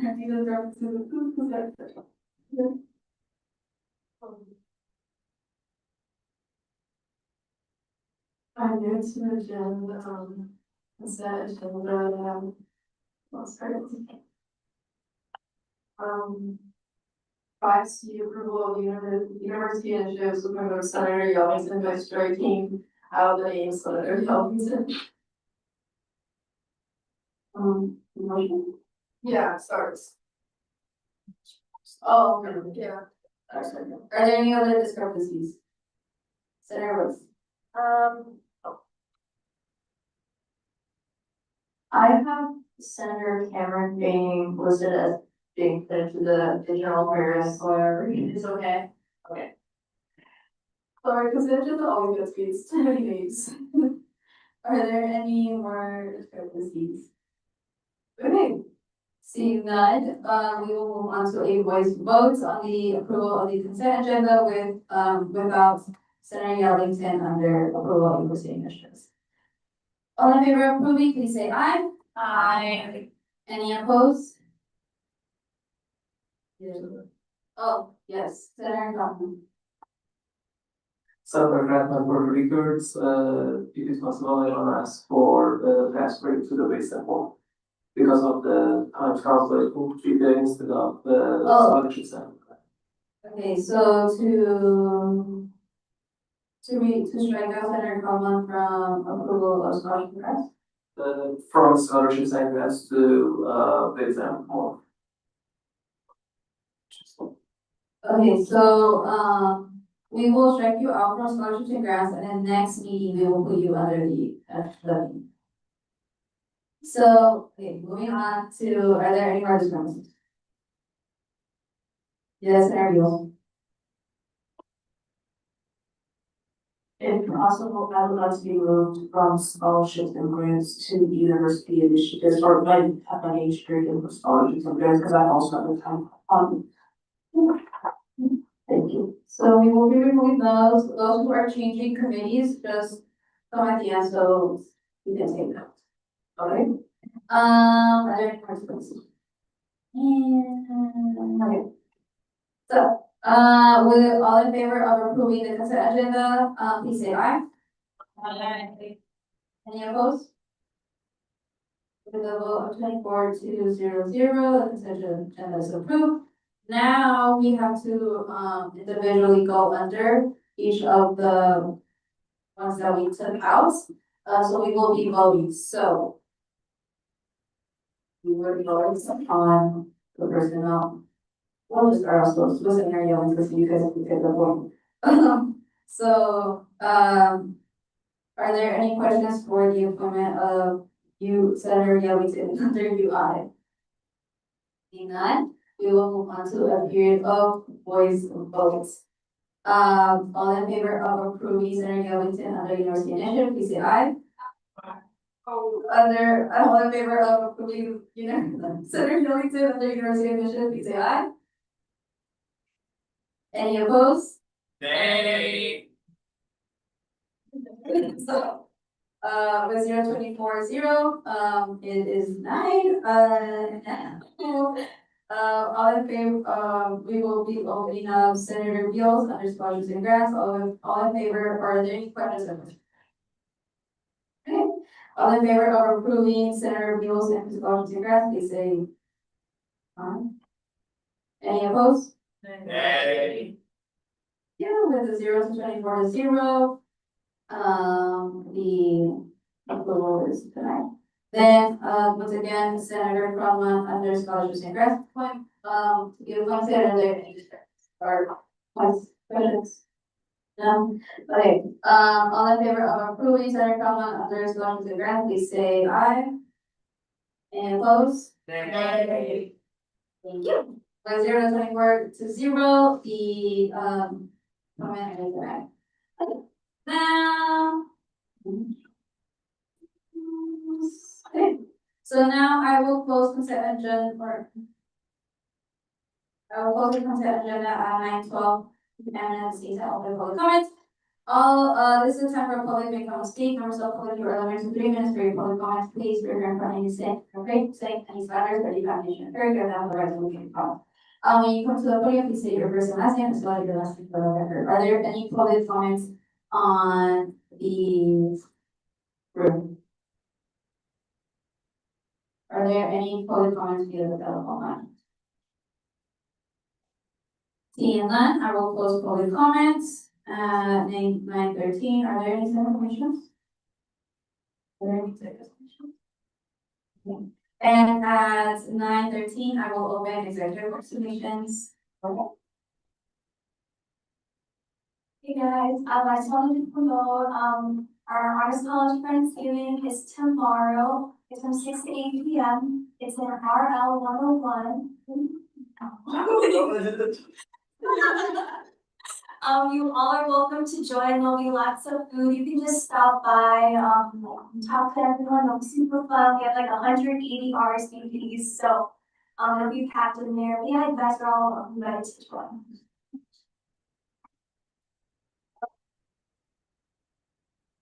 Or the,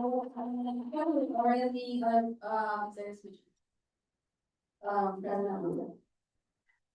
My bad, Senator Mendoza forgot to mention Rebel Wonderland. So she is not emails to table for Rebel Wonderland, which is December 4th from 6 to 9 p.m. Ohio Plaza. Please table if you can, and if you can't table, at least go. It is super fun. It's a great end of year event. It's free food, and Senator Garland does put so much work into it. So please come for a little bit if you're on campus at least. But yeah, she has an email sent out. It's called See Some Tabling for Rebel Wonderland. 12/4 if you have, if you want more information on it. Yeah, I got it. Are there any more to the report? Okay. And with that, I will close executive board commissions at 9:14 and at the same time adjourn this meeting.